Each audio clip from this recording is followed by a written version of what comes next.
So I wanted to donate the schus of the shir in the schus of the 45 people who died at Meron. You know what I mean?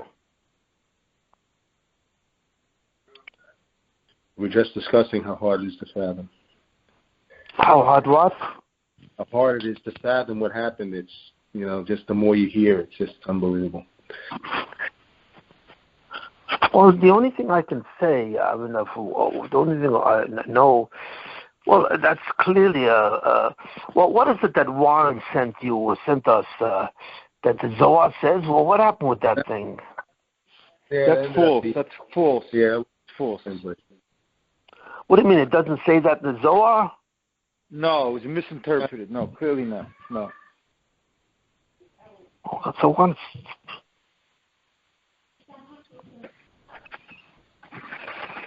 No, it's a misinterpretation. Clearly not what it means.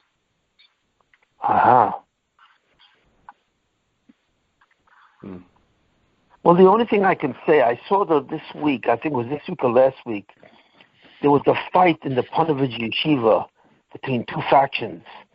Yeah, both factions. Disgusting. It was a fist fight, or was a seat fight, chairs. I don't know what it was, but it was a real physical fight in the base medrash of the yeshiva. That's a chila Hashem. Not only that, I don't think anyone said anything. Any Rosh Yeshiva or any Rav, or I don't know what happened over there, but there doesn't seem to be any statement about what happened. But it's like Klal Yisroel has gone down to a very low level. After having fist fights in the Panovich Yeshiva in the base medrash. Yeah, Rosh Yeshiva got beat up. Who? One of the Rosh Yeshivas got beat up. They showed a picture of him walking out, with injuries. He was beat up. Really? Yeah. I mean, they actually beat up the Rosh Yeshiva? Yeah. Wow. Wrong fact. Wow. So if that happened and no one says anything, really, there's no outcry of this. I mean, you could see this. You could see the ketugim. Wow. Shimon is not the first time there's been seen in Klal. And I mean, Shimon said, "Yochel lift his kolayim kulim in that din." It has to happen there in his makim on the time of the Elula. That can happen anywhere. That's what the Exile is. It happened there. Shimon said, "Yochel lift his kolayim kulim in that din."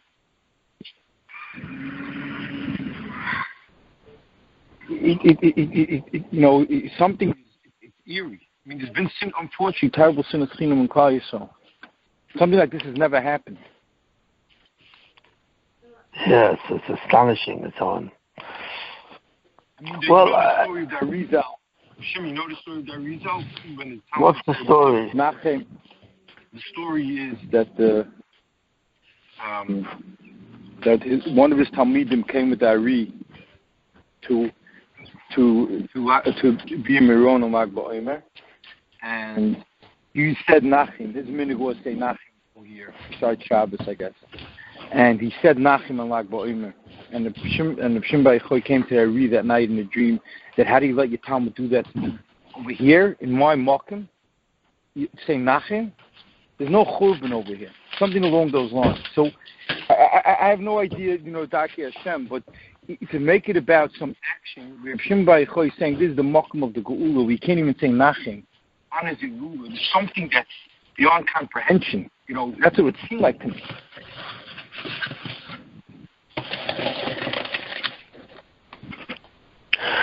Well, the thing is, the question here is, the two things I would want to say about the Rav Shimon and the Meron, or what happened. He went into a cave for 12 years, and so on. And what was this about? Does anyone know what this was about? But the question is, what was he doing in the cave for 12 years in such a situation?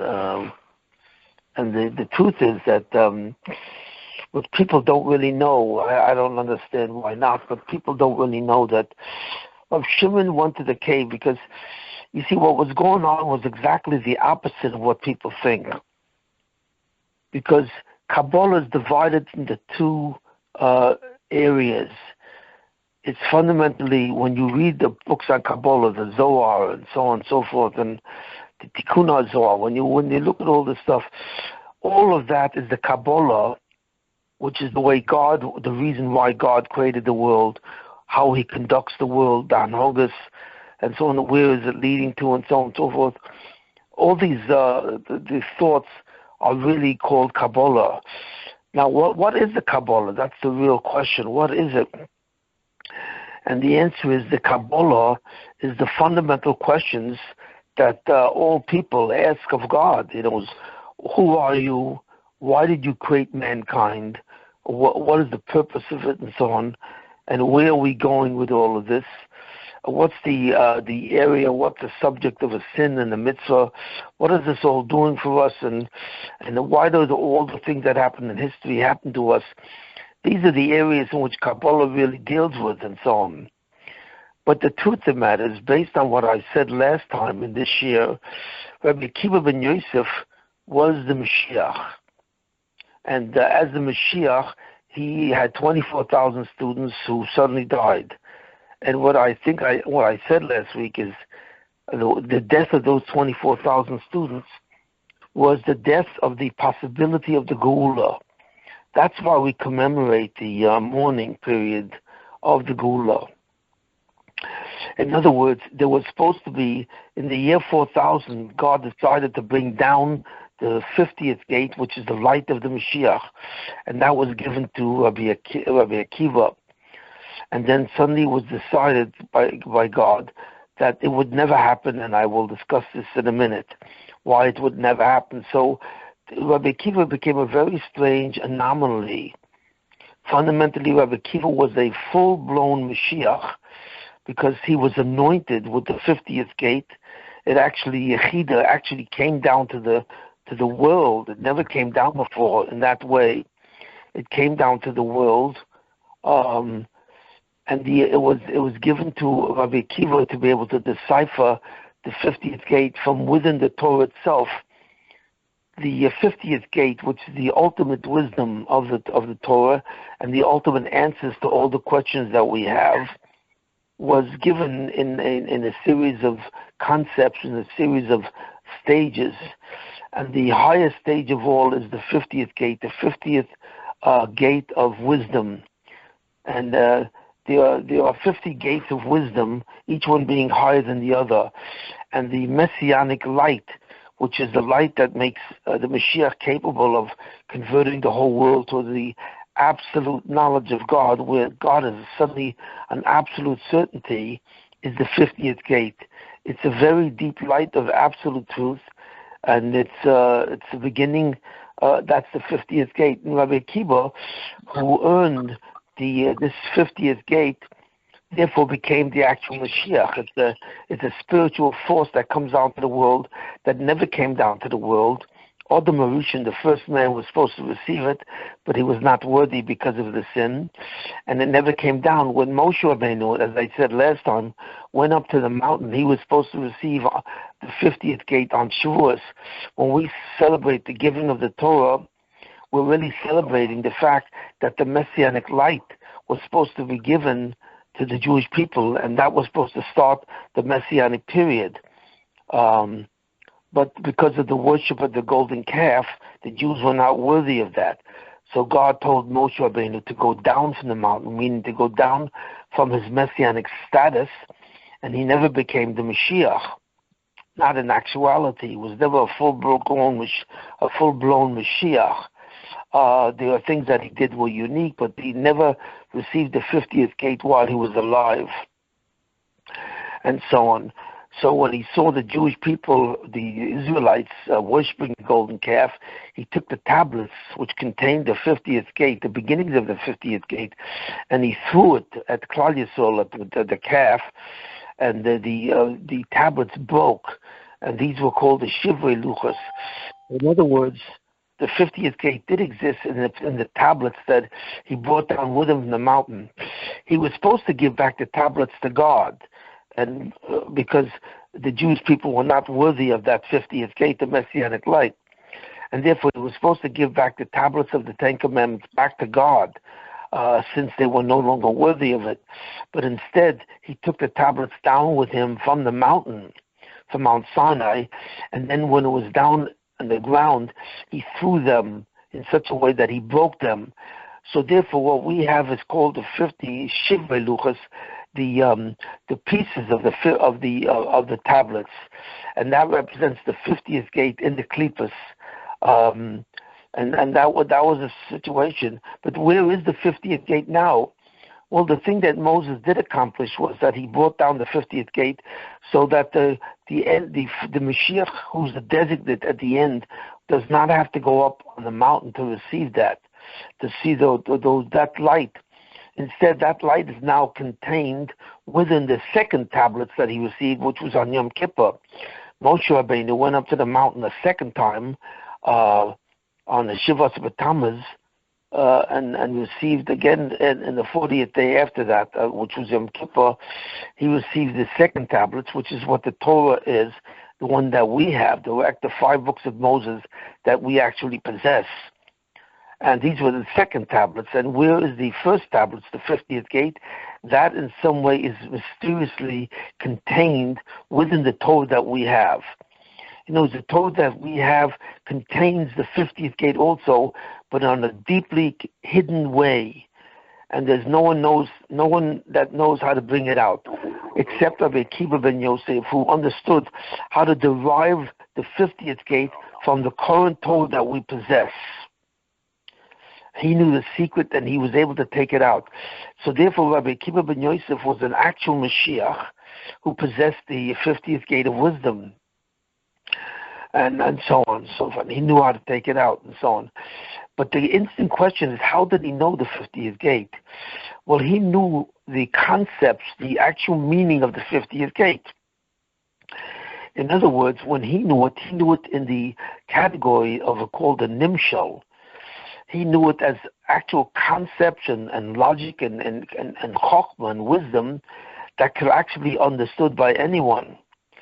But when Rabbi Akiva realized that he would be a Mashiach, but he would not be able to initiate the Messianic period, in other words, the Jewish people would not be worthy of the actual Geula, the redemption 2,000 years ago, he actually told, after the 24,000 students died, he then had 5 students left. He had 5,000 new students. Two of them were Rab Shimon ben Yochai, who's buried in Moron, and the other one was Rab Meir. Another one was Rab Meir Baroness, and there were 3 more.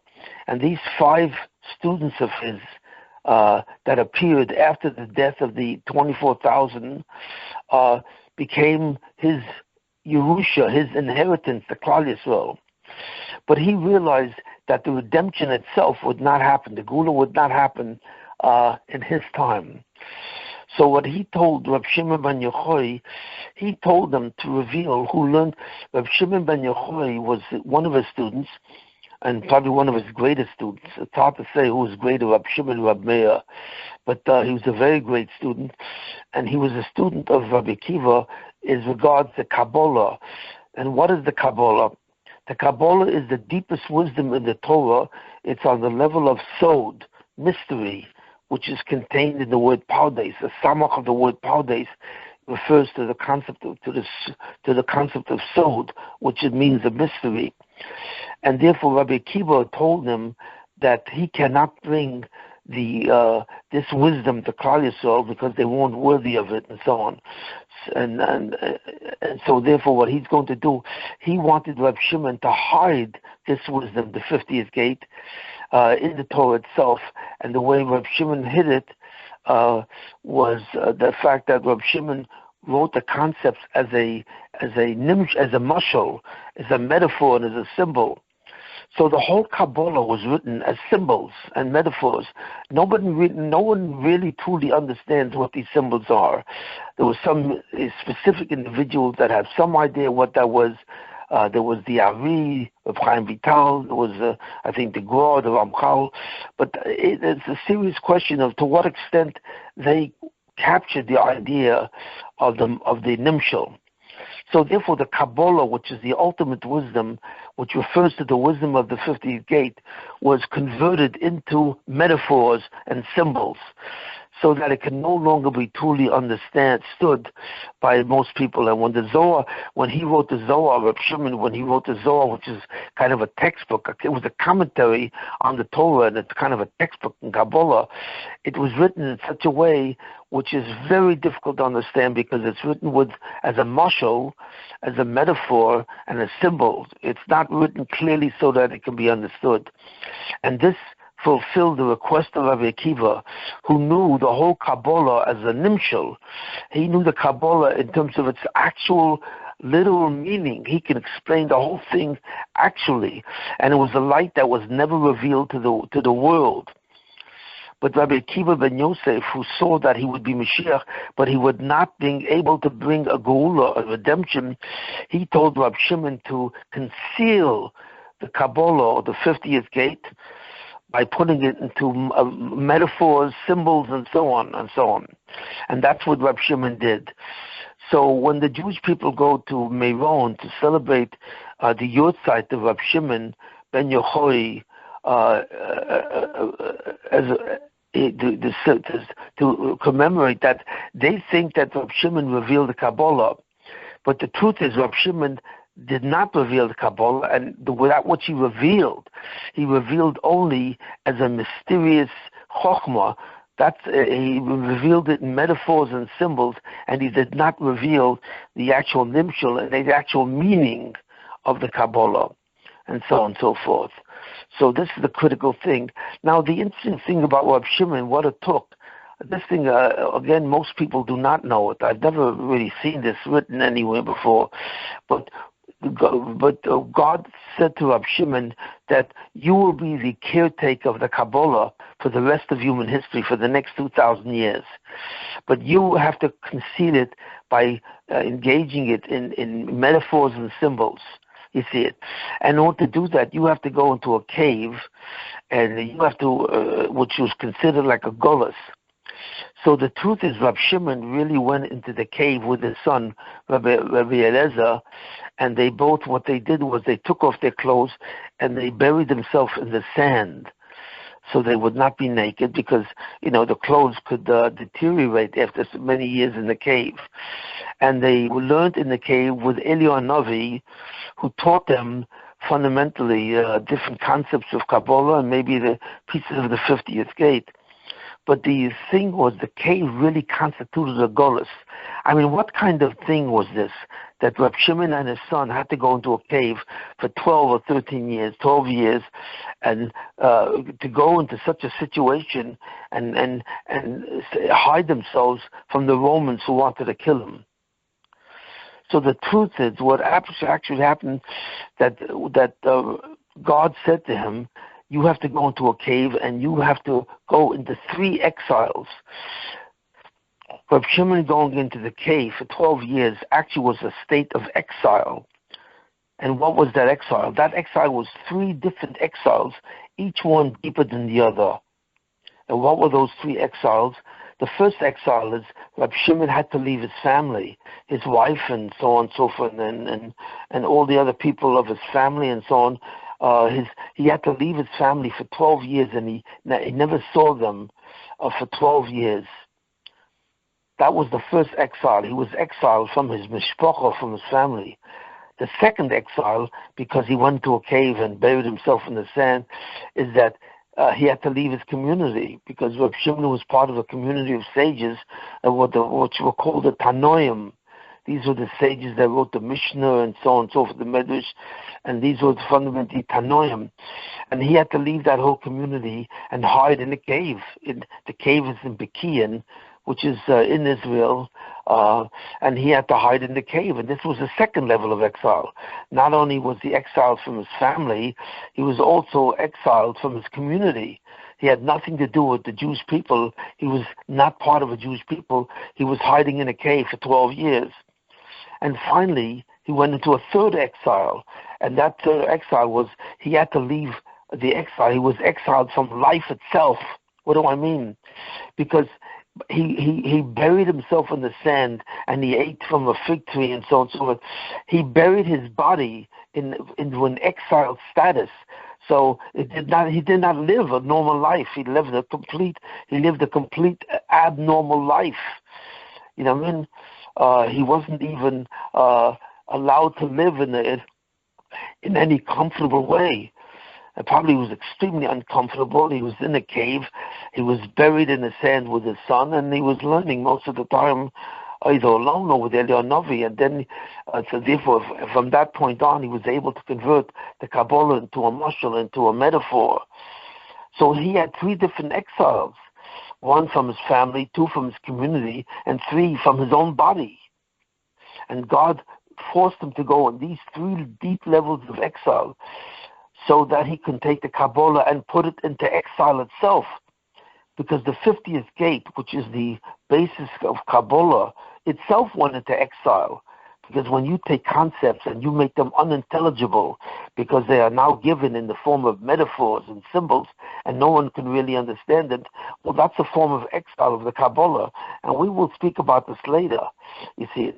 So this is what happened to Rab Shimon, and he went to Meron, and so on, and then later on he went out, he got out of the cave, and the story goes on in different ways, but I'm not going to repeat it, and so on. And this was the revelation of the Kabbalah.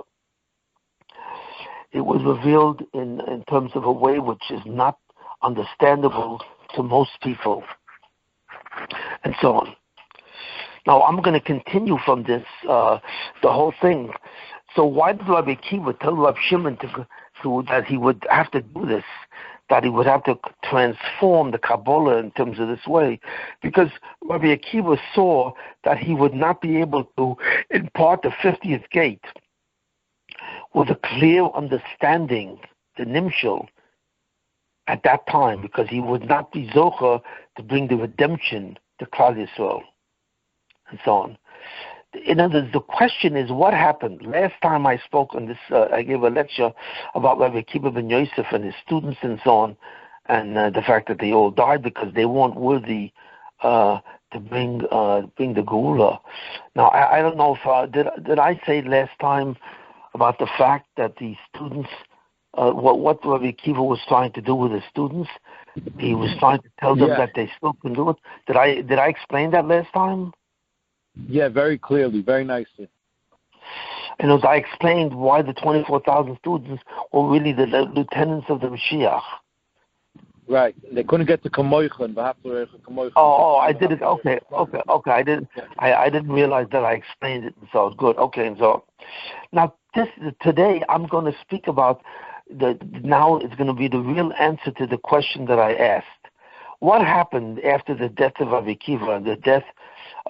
What happened after the death of his students? You know, he had 5 students left, and he told all of these students in some way to disguise the 50th gate in which he taught them and so on, and they all did in their own way, Rabbi Shimon being the most who had to disguise and so on.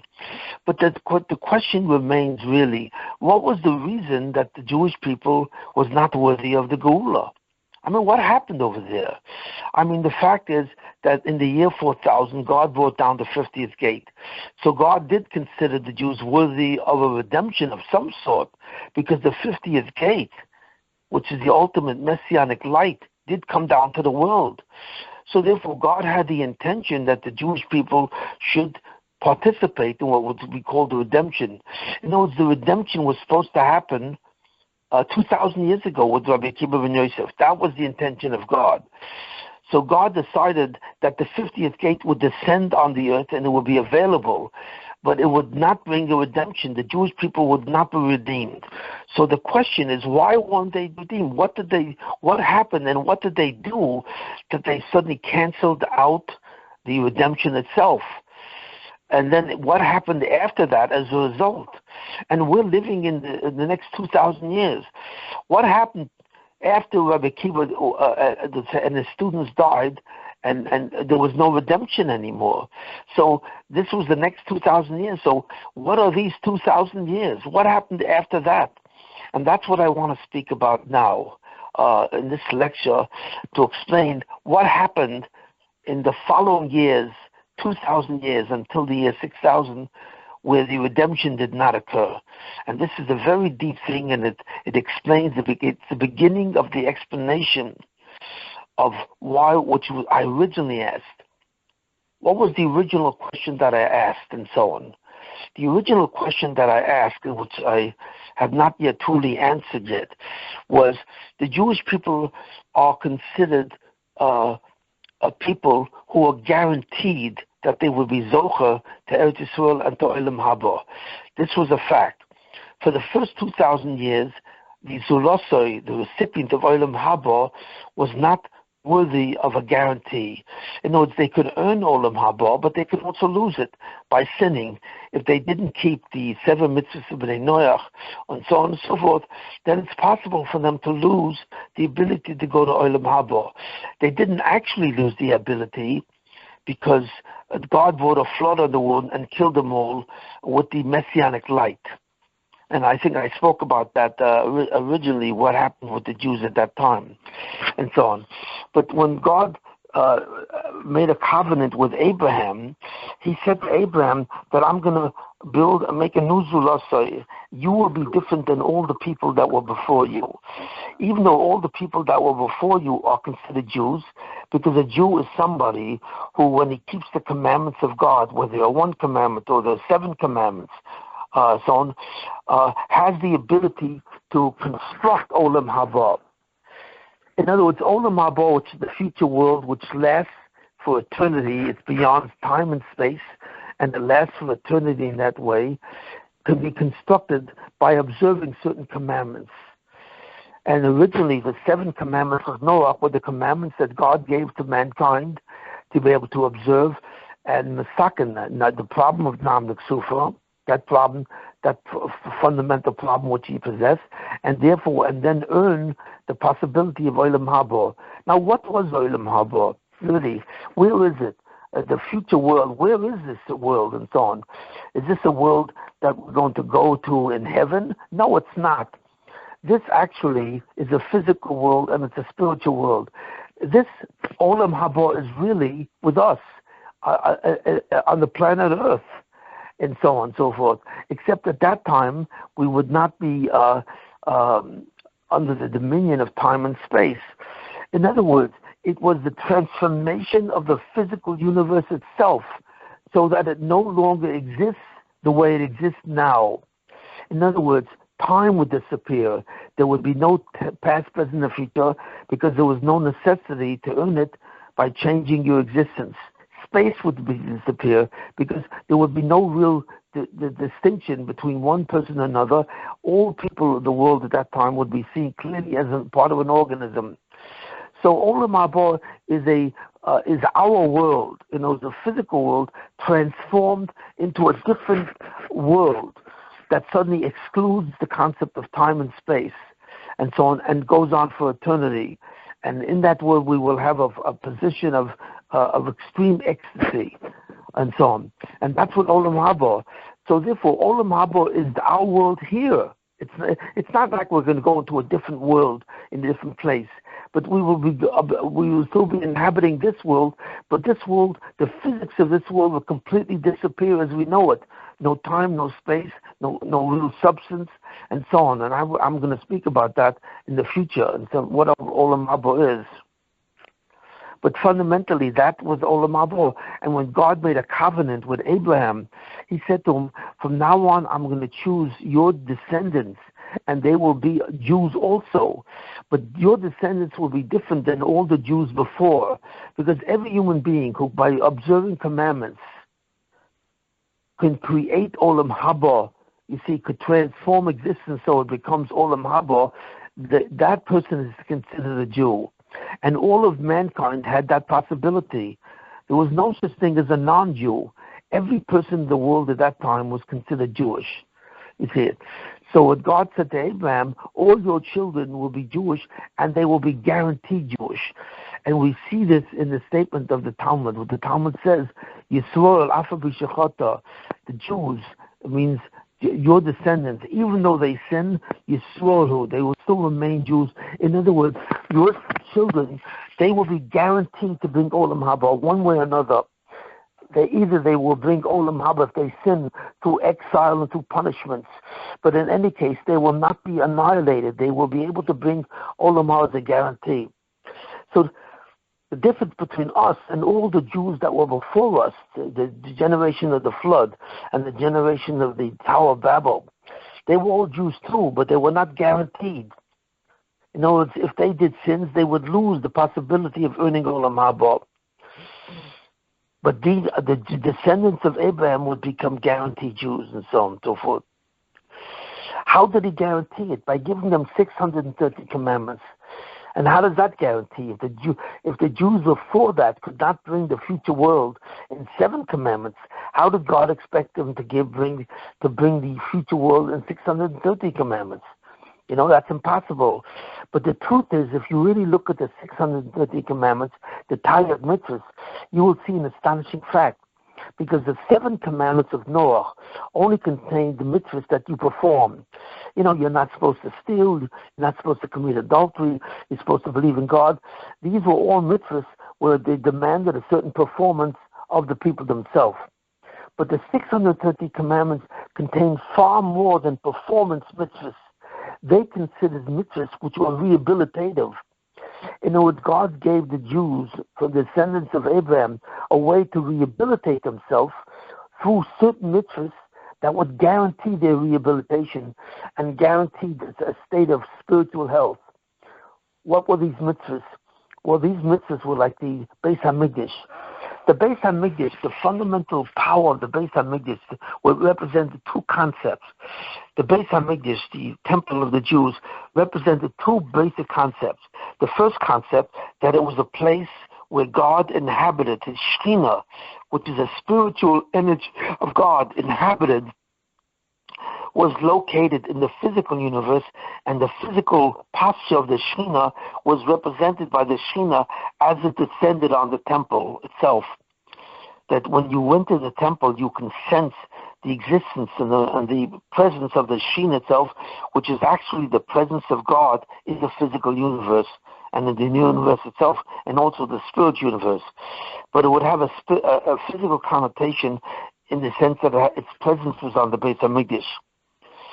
But also, the Beis HaMikdash also represented a place where you could rehabilitate yourself if you sinned. So therefore, the central instrument in the Beis HaMikdash, fundamentally was the altar, which was called the Mizbeach, the altar itself, where you sacrifice certain animals and certain korbanos, certain sacrifices, that if you brought those sacrifices to the Beis HaMikdash, to the temple, it would rehabilitate you and it would be considered an act of tshuva. So many mitzvahs in the Torah have to do with the Beis HaMikdash. The mitzvahs that are associated with the Beis HaMikdash were mitzvahs that had to do with the temple, the construction of the temple, and the whole service in the temple. The mitzvahs also had to do with the Kohanim, who were made the agents of rehabilitation because they were the ones who worked in the temple. Also the mitzvahs of Tumah V'Tara, cleanliness and uncleanness, spiritual uncleanness, and what to avoid so that you can go into the Beis HaMikdash in the first place. It also includes the mitzvahs of Zroim, Matnas Kona, where you had to give certain types of foods and certain types of agricultural products to the Kohanim so they could survive, because they didn't work. They only worked not as farmers, but the Kohanim, the priests, they worked as agents of the Beis HaMikdash.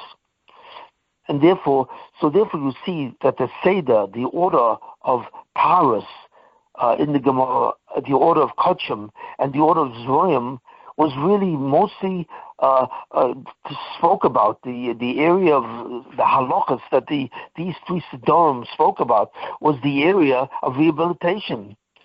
So at least probably almost half of the Torah is not about performance. It's about the acquiring an act of rehabilitation, an act of repentance.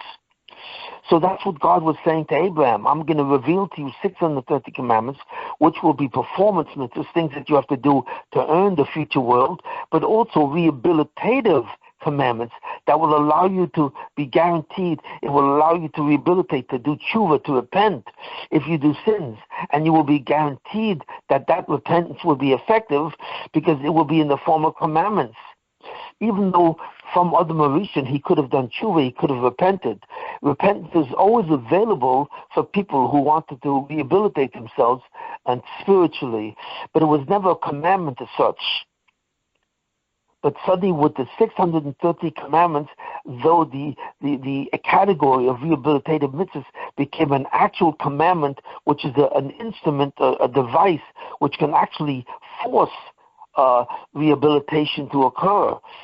So therefore the 630 commandments was not God giving them a greater quantity of mitzvahs. It wasn't that. It was that God gave them a new category of mitzvahs, what had to do with rehabilitation and repentance, not only that of performance. So therefore they were considered guaranteed Jews. So the question that I asked was, well, if this was true, so therefore it would allow the possibility of being guaranteed that a Jew eventually would get Olam Haba one way or another. You see it? How could God allow the temple to be destroyed? Because the temple was destroyed in the first in 586 BCE, and then the temple was destroyed the second time. The second temple was destroyed in 70 ACE. So God allowed the temple to be destroyed. But wait a minute, how is that possible? It was the temple and all its activities, its agents, the Kohanim, and all the laws associated with that fundamental institution, which participated and guaranteed the Jews that they would never lose Olam Haba. So how could God allow that temple to be destroyed for the next 2,000 years? It would seem to be God gave away the promise of rehabilitation, the promise of guaranteed. And I asked the question, how could he do that? Not only that, God exiled the Jews also from the land of Israel. The Romans were the first one that created an exile which was permanent. You know, hundreds of thousands of Jews were exiled to Rome and became slaves, and so on.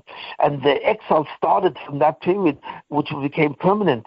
The Jews went to Babylonia, and then they went to the Middle East, and then they went to Europe and so on. It's from there that the permanent exile status of the Jewish people started. So therefore, the Jews being in exile were not in the state of Israel. They left Israel. And therefore, there were many mitzvahs that no more longer became applicable. The mitzvah of matnas kahuna, the mitzvahs of matnas aniyim, the agricultural products that you had to share with poor people, the mitzvah of Shemitah, the seventh year that they followed, and the mitzvah of Yovel. All these mitzvahs no longer became valid, because the Jews now are in exile. And in order to perform those mitzvahs, you have to be in Israel. You have to be in the country of Israel. And God exiled all the Jews from Israel. So again, the rehabilitative aspect of the mitzvahs was canceled. So therefore, not only was the temple destroyed for 2,000 years, but the Jews were in exile for 2,000 years also. You know, so what happened to the concept of guaranteed? That's the critical question that you have to ask, and no one realizes this. That the Taryag mitzvahs included a whole category of mitzvahs which guaranteed your ability to go to Olam Haba. And by confiscating the temple and confiscating Israel as a place of habitation, God seemed to be canceled that. So the question that I ask is, how is that possible? How did God cancel the promise that he made to Abraham in the covenant of the Bris Ben Abasarim? And I have not answered it yet, but today I'm going to give the answer to that question.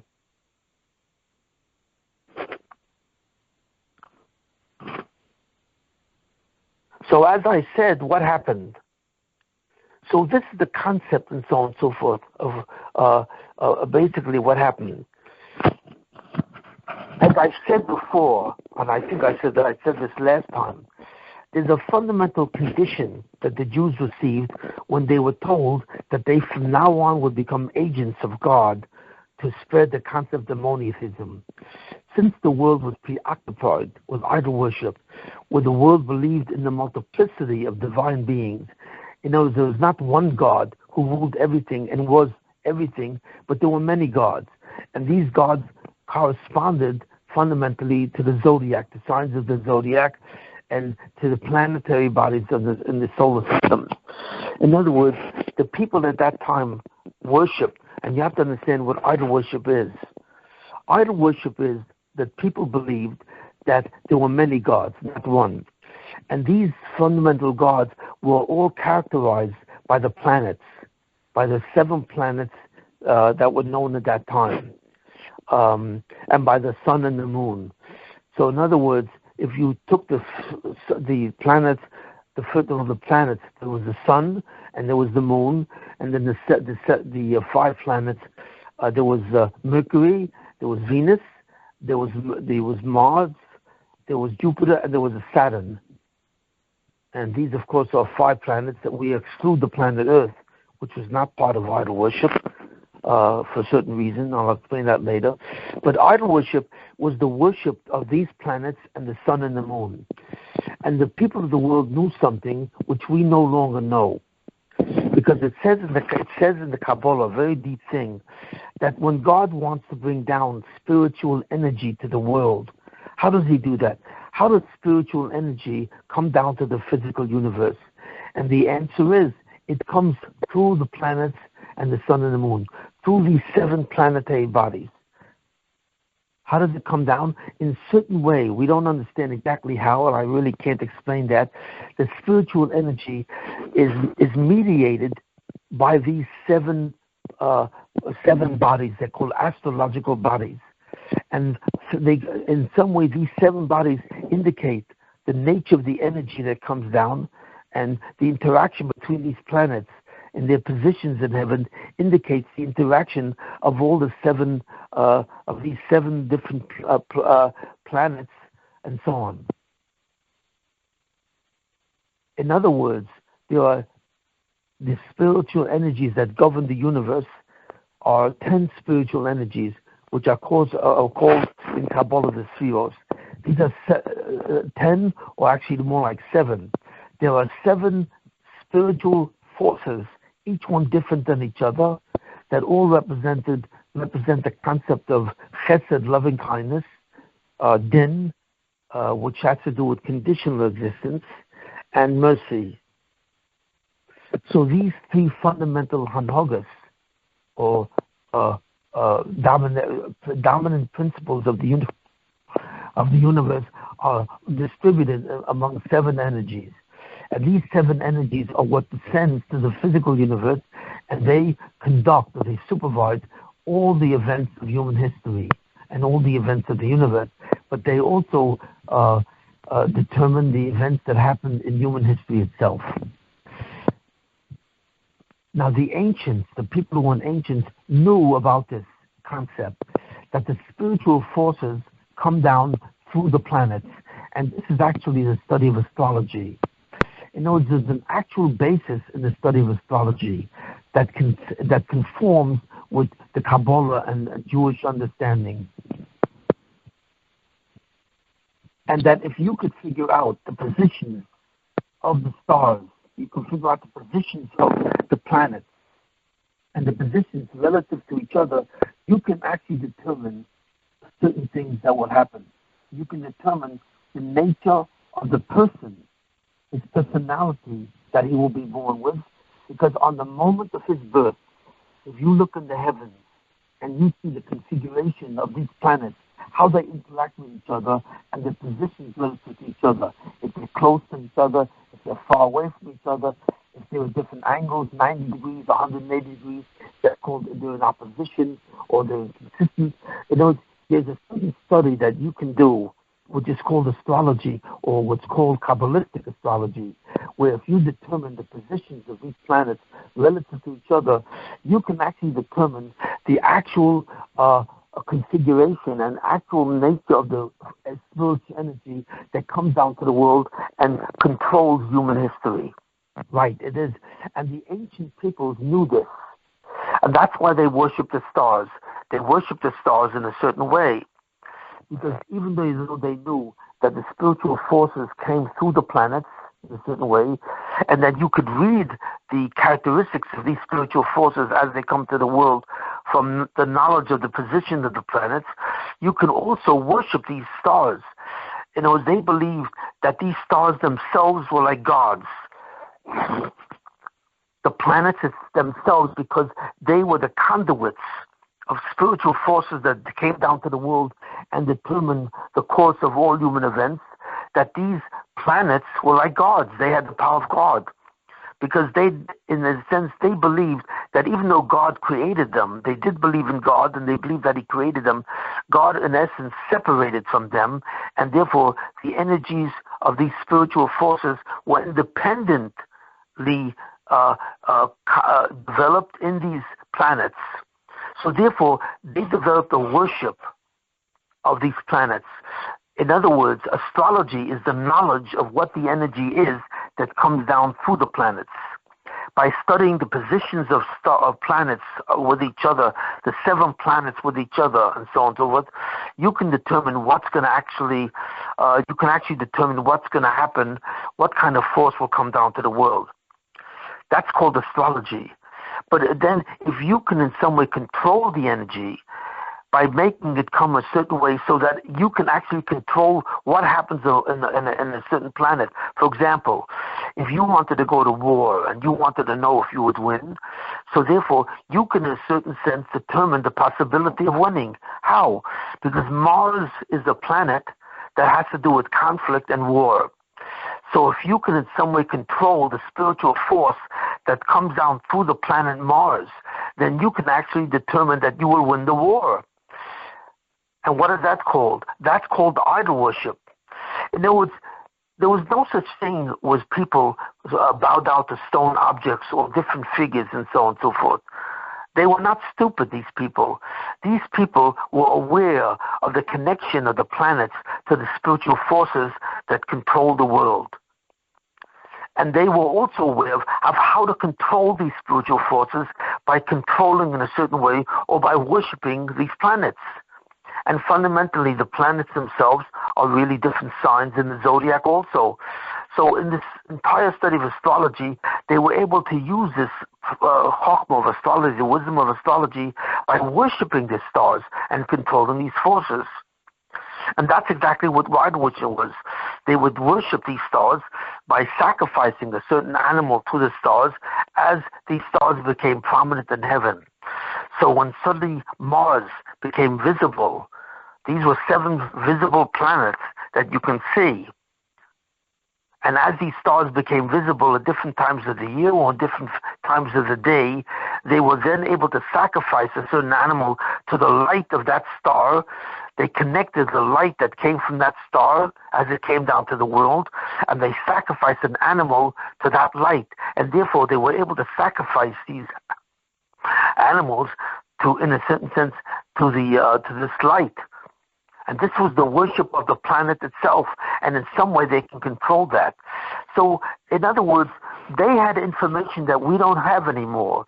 Many people think that astrology is like a false science, but that's not true. In fact, it says that Binyamin, one of the sons of Yaakov, knew where Joseph was, even though the sons of Jacob sold Joseph to Mitzrayim in Egypt, and they no longer knew where he was. But Binyamin was such a master of astrology, the Medrash says, that Binyamin can figure out, he knew that Joseph was in Mitzrayim, and he knew what was happening to Joseph by having the knowledge of astrology that he had. So therefore, this is not true. Astrology is a real knowledge. Now, I'm not saying that people who are astrologers know that knowledge today. They only have glimpses of this. They do not have the ultimate science of astrology itself.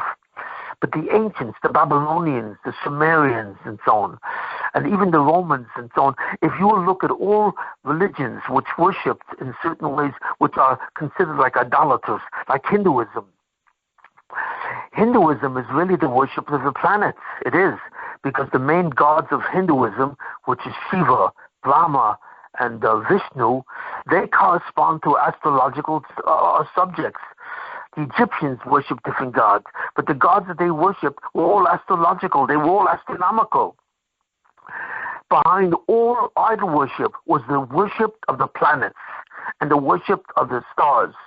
All of it, because all of it is based on this fundamental principle that the spiritual forces that come down to the world and control the destiny of mankind are contained in the stars. And that's the study of astronomy. That's a study of astrology, not astronomy. Astronomy is a study of the physics of the stars. But astrology is the study of the relationship of these stars or these planets and the signs of the zodiac to the destiny of mankind. And by performing sacrifices, it was kind of an engineering principle behind astrology. Astrology is a study of the actual positions of the stars and this forces that they created. But idol worship was the engineering aspect which they can use this energy and control this energy by worshiping the planets themselves. So this is what happened. You see it. So God said that this study of idol worship, trying to worship the stars, is actually forbidden and so on. It's completely forbidden. And he didn't want this done and so on. And that was considered what was the idol worship. Now the fundamental question was, the Messianic period represents a time when the world would go back to the worship of one God. Absolutely, that there was only one God, and this one God has a unity which includes everything that was ever created, and so on and so forth. So the question is, and so on, why were the Jewish people not worthy of the redemption, and what happened then? And they were not only worthy of the redemption; they were not only not worthy of the redemption itself, but they were not worthy of the guarantee, because God destroyed the temple and so on, and God exiled them. So this has to do with something which is very important. God said to the Jewish people, you are my agents, that I am one God and I include everything. You see it. You are my agents and you will distribute that information to the world. Initially, all of mankind was the agents of God. But by the promise of God to Abraham, he made him the sole really agent that would teach mankind this principle of the falsity of worshiping the star, the planets, to be able to control the destiny of human history. So what God said to these people, the Jews, he said, but that rests on one condition. Why? Because as I said last time, you being an agent of God and attempting to bring that message to all of humanity puts you in definite danger. Why? Because when you go over to someone and you tell him that he's doing something wrong, he begins to hate you, because people don't like to be criticized. They surely don't want to be told how they should conduct their life and so on and so forth, and that they're conducting their life completely against their spirituality. They don't want to be told that. So therefore, by being agents of the one God himself, which God appointed them to be, because they were Mamlechas Kohanim, they were a kingdom of priests, and they were the priestly agents of all of mankind, they would become hated by all the nations of the world. In other words, all the non-Jews would begin to hate them, because they represent the force of criticism that would continuously tell them that you have to be moral, you have to keep the Ten Commandments and so on and so forth, and you have to worship the one God who's the only God in the world. So eventually mankind would begin to hate them, and therefore would begin to attack them, and they would be in danger, because mankind would attempt to destroy the messenger of God in order to destroy the message of God. You see it. So how can they guarantee themselves? This was a dangerous job that God was giving them. So what God said to them, I will guarantee your safety, even though you will deliver a message which would be considered toxic by most of mankind, because you will be going against the way they worship me through idol worship and so on and so forth, and their arrogance in the sense that they think they can control this energy. You will be telling them that even though the principles are true, you are not allowed to worship this, because what happens to mankind, the destiny of mankind, is not in the hands of the planets. The planets are simply mediums, they're conduits. They're conduits for the energy that comes down to the world, but they do not determine what the destiny of the world is. God said, I determine it. I am one God and the King of the universe, the absolute King of kings, and I determine it. This is not determined by the planets, even though the planets are the conduits of this energy. And he said to the Jews, you have to deliver this mankind not to have to worship idols and so on, and you will be in danger. But here's another thing. The principle of you being a kingdom of priests is that the Jewish people together are considered an organism. In other words, what God said to the Jews, all of you are part of an organism. You are part of one organism. You are like different organs that exist in a body which is dedicated to doing a specific task. And each Jew has a certain task that he was born with. And in that task, every Jew is connected to every other Jew.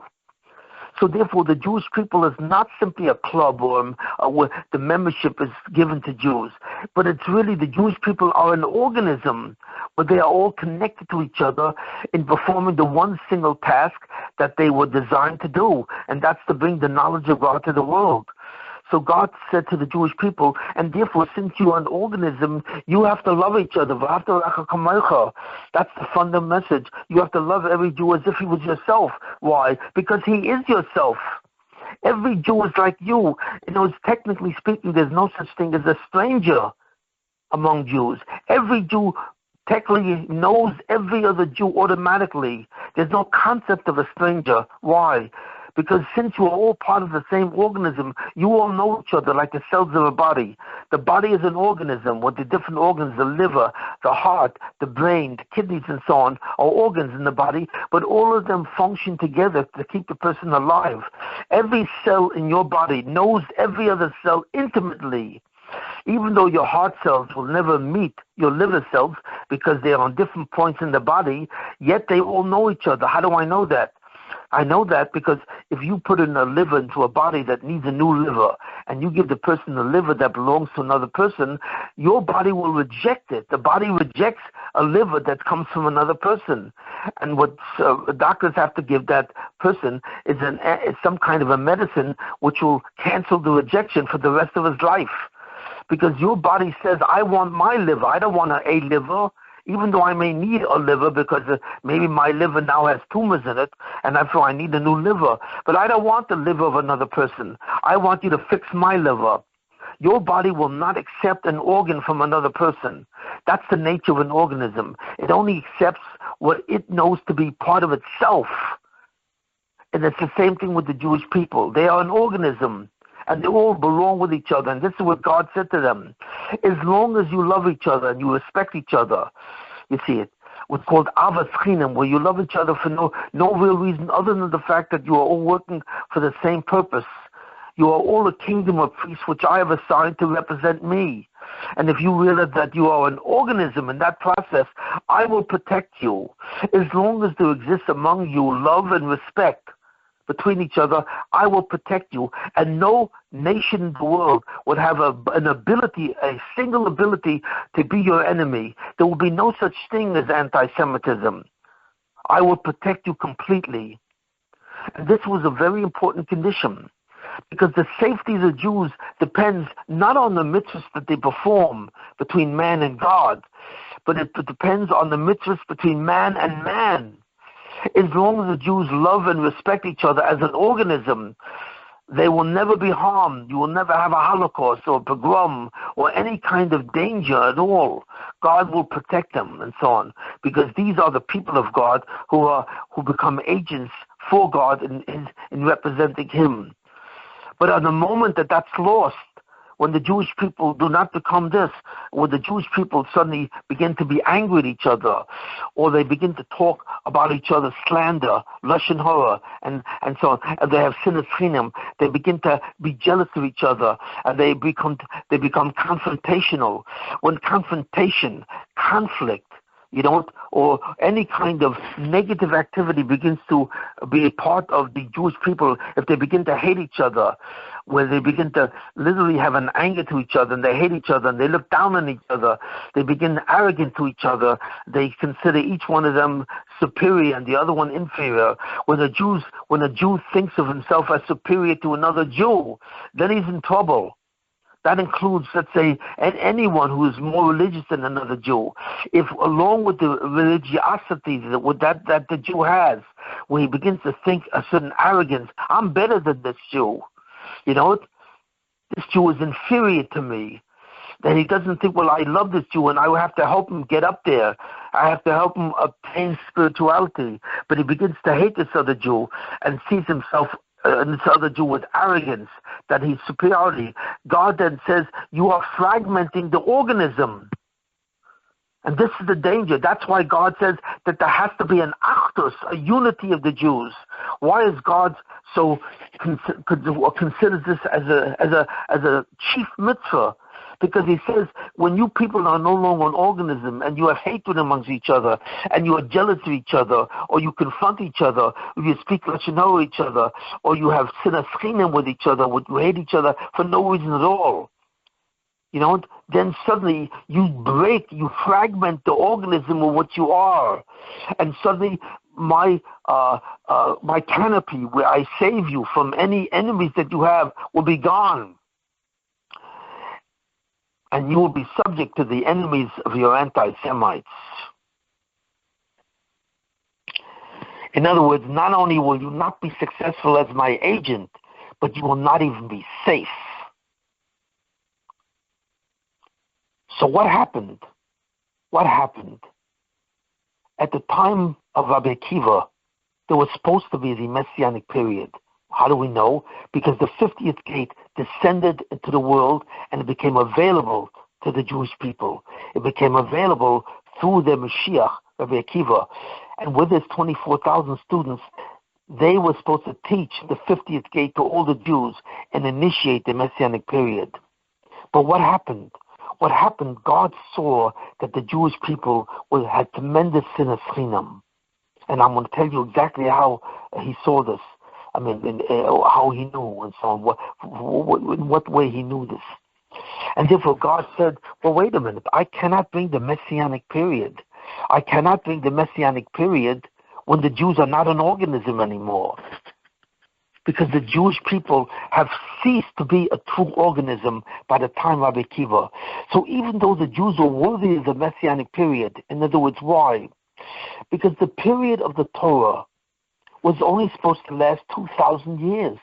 Most people don't know that. People think that because we have the Torah, and that was given us at Mount Sinai, and it was given as a promise to Abraham, and given to Moses at Mount Sinai, we're supposed to keep the Torah to the end of time. That's not really true, because that was only meant for 2,000 years. The 2,000 years that the Torah of 630 commandments, which would guarantee the Jews to survive until the Olam Haba, was only supposed to last 2,000 years. If the Jews would keep the Torah for 2,000 years, which is approximately at the time that the temple was destroyed, from the time of Abraham to the time when the temple was destroyed, the second temple, was approximately 2,000 years. And therefore God saw that the Jews basically kept the Torah. There was no non-from Jews. Basically all the Jews in Klal Yisroel, with certain exceptions here and there, but basically they all kept the Torah. So therefore they kept the commandments that were necessary to begin the movement towards Olam Haba, the Yemos Mashiach. They actually did that. So therefore the age called the Torah was supposed to end after 2,000 years. And what was supposed to begin? The next phase. The next phase was the appearance of the Mashiach and the beginning of the Messianic period, which will change the whole face of human history. That's supposed to happen for the last 2,000 years of human history. Because human history is divided into 2,000 years initially of unguaranteed recipients, Zulosers, and then 2,000 years of Torah, where they would perform Taryag mitzvahs, 630 commandments, and Zohar to a guarantee that they will remain the Jews, The final 2,000 years, until the year 6,000, was supposed to be the Messianic period, with Rabbi Akiva being the Mashiach. So therefore, the Jews, in their commandment to fulfill the Torah of 630 commandments, was only supposed to last 2,000 years. The next 2,000 years, which was the final 2,000 years, was supposed to be the period called the Yemos Hamashiach. And that, therefore, would force a change in the Taryag mitzvahs. You know, it's not all the Taryag mitzvahs would necessarily be observed from then on. You know, even the temple was supposed to change in terms of the mitzvahs of the temples. The normal sacrifices which is brought to the temple during the middle 2,000 years would no longer be valid. There would be some sacrifices brought, but not many of them, because the nature of the 2,000 years of symbolized by the Mashiach was to change human nature. It was determined that the critical reason that the Mashiach comes is not simply for him to redeem the Jews from the exile of the Goyim, but he's supposed to redeem the Jews because the Jews at that time were in Israel. At the end of the mid-2,000 years, the Jews were still in Israel. That's before the Roman exile. So they had the Beis HaMikdash and they were in Israel. But what was supposed to change was the nature of man himself. How? Because suddenly by the appearance of the 50th gate, he would suddenly begin to realize the existence of God, almost as if he realized it was a sense perception. In other words, every Jew and everyone in the world suddenly would have the ability to suddenly know God intimately, as almost like he sees God with his soul. The eyes of the soul of every person on earth, especially the Jews, would be opened, and suddenly every soul would suddenly see God while he was in his body. Not see him visually. God doesn't have an image, but he would feel the presence of the divine being intimately. Every person on earth was supposed to have that, and that's the real meaning of the 50th gate. The 50th gate of wisdom would be able to give mankind a light that suddenly will be able to initiate this period. Mankind, therefore, would elevate into a superior being, where he then can connect to God, similar to the way angels. His insight and intuition of God would be similar to the Malachim, to the angels. That is the fundamental purpose of the 50th gate, to open up the soul of a person so that suddenly God becomes visible from a figurative sense, and he suddenly sees, and therefore the worship of God would return to the world. Every form of idol worship and every religion in the world which in some way is commensurate with idol worship would immediately disappear. And mankind would suddenly feel an achdus, a unity of an organism. All of mankind, especially the Jewish people, suddenly they would feel this unity of all Jews together, and they would realize that they are one nation under God, and so on. Not only that, all of mankind was also supposed to come close to God and be able to feel him, not to the same intensity as a Jew, because the Jew was the priest. But even the non-Jews were able to obtain that level. And therefore, there was supposed to be, in the Messianic period, initiated by the Mashiach himself, who was Rabbi Akiva at that time, that all of mankind would have an achdus and a certain unity, and they would love each other, and all confrontations and wars and everything of that nature would disappear, and mankind would suddenly become a completely peaceful entity, where you would see the exhibition of love and respect on a totally different level.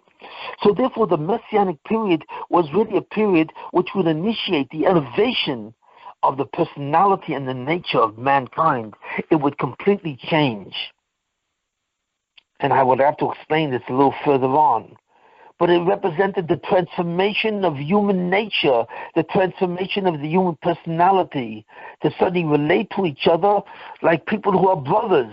All of mankind would become like brothers. There would be close brothers, Jew to Jew, and a little more distant brothers, a Jew to a non-Jew.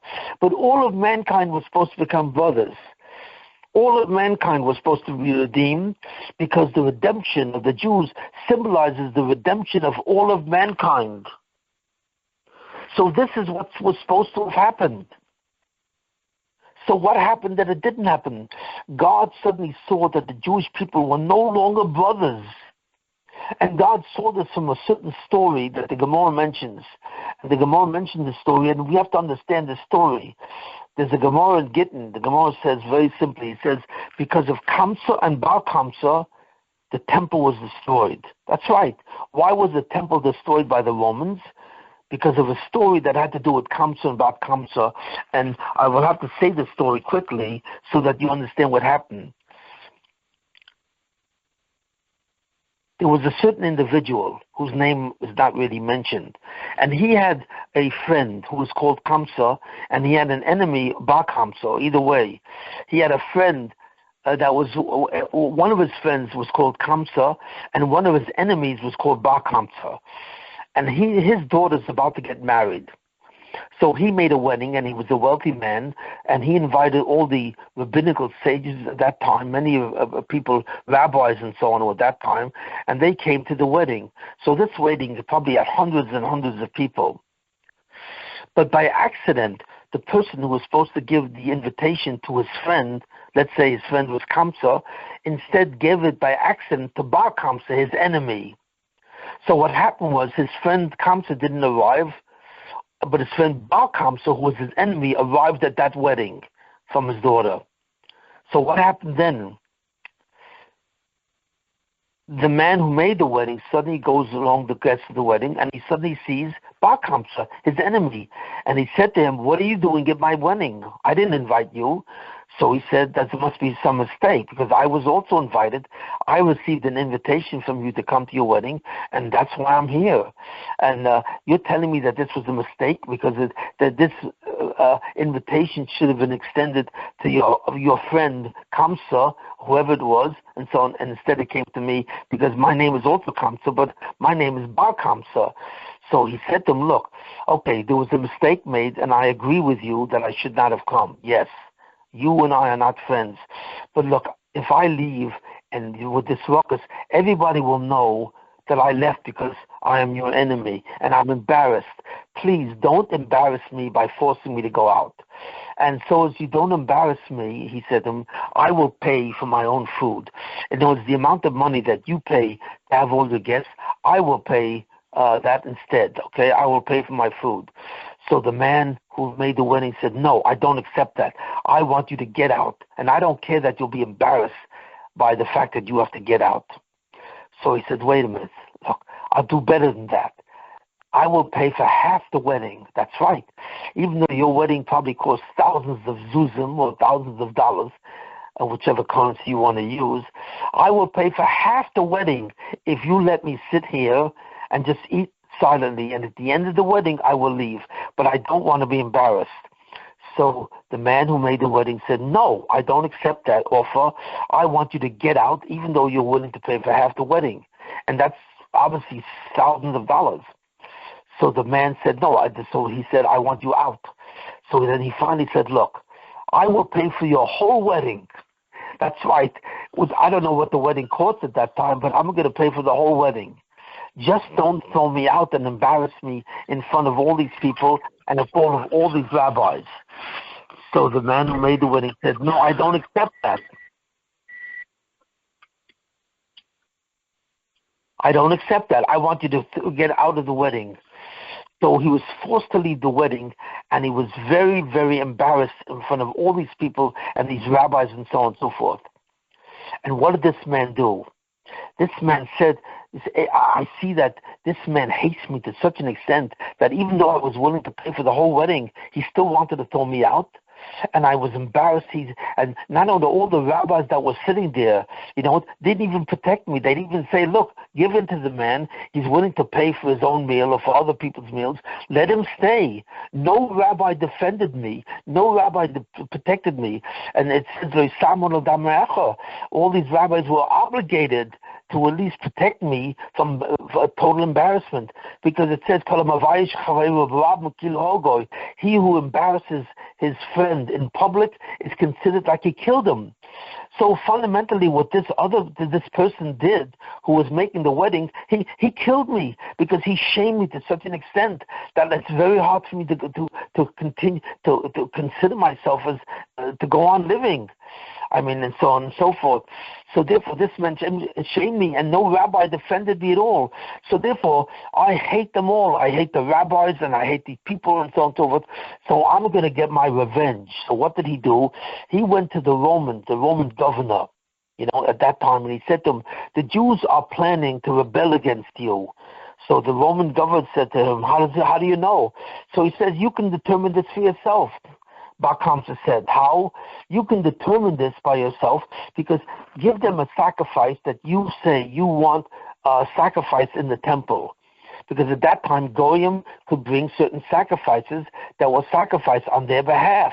They could do that in the temple. So he said, and you will see that the Jews will not accept your sacrifice, because you are their enemy now. And that's how you will know. So the Roman governor said, okay, I'm going to do this. So what happened was he sent a certain an animal as a sacrifice to the temple, and asked the Jews for permission to sacrifice this animal in the temple for his benefit.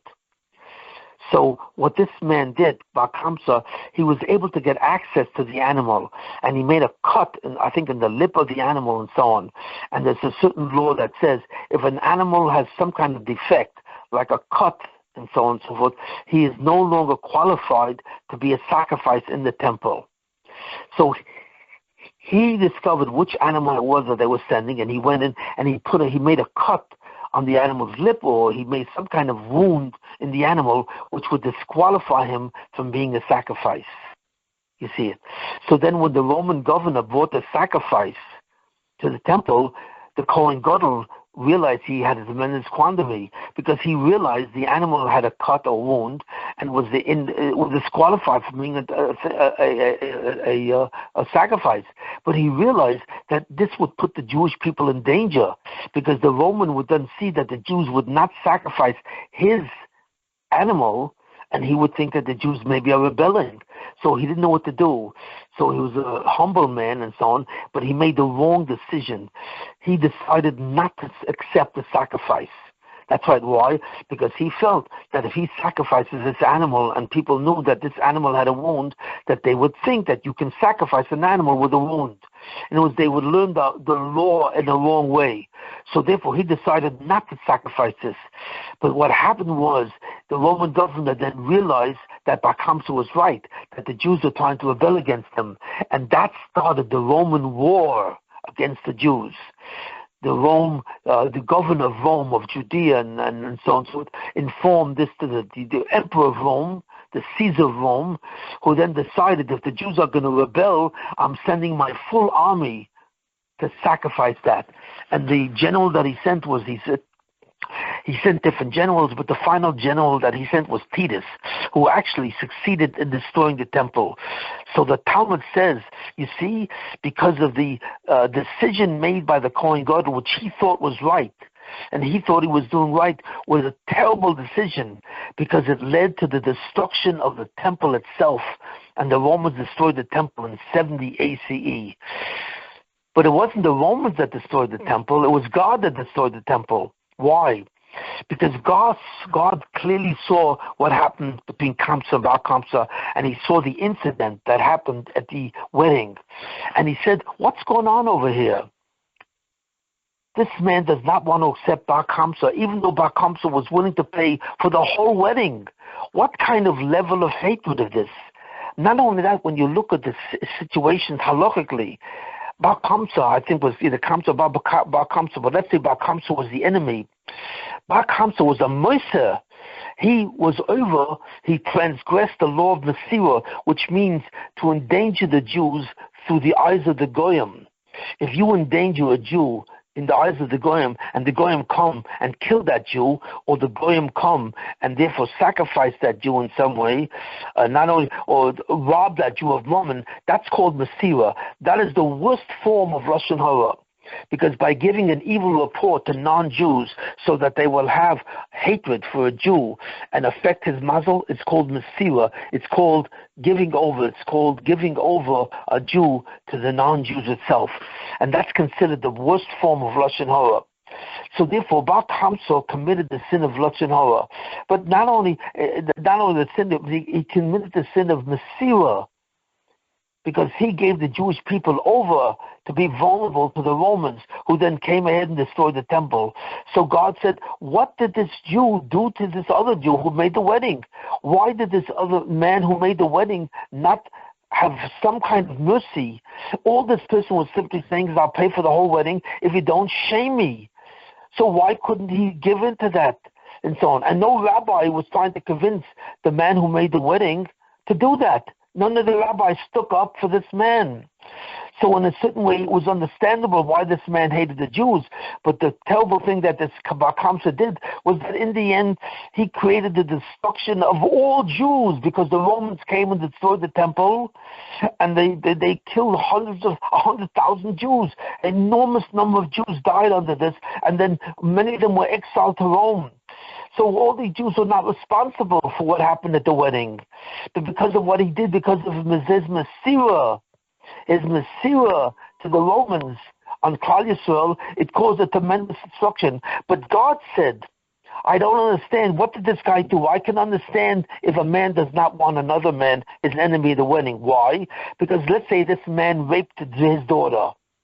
So I can understand why he would not accept any amount of money from the man, or raped his wife.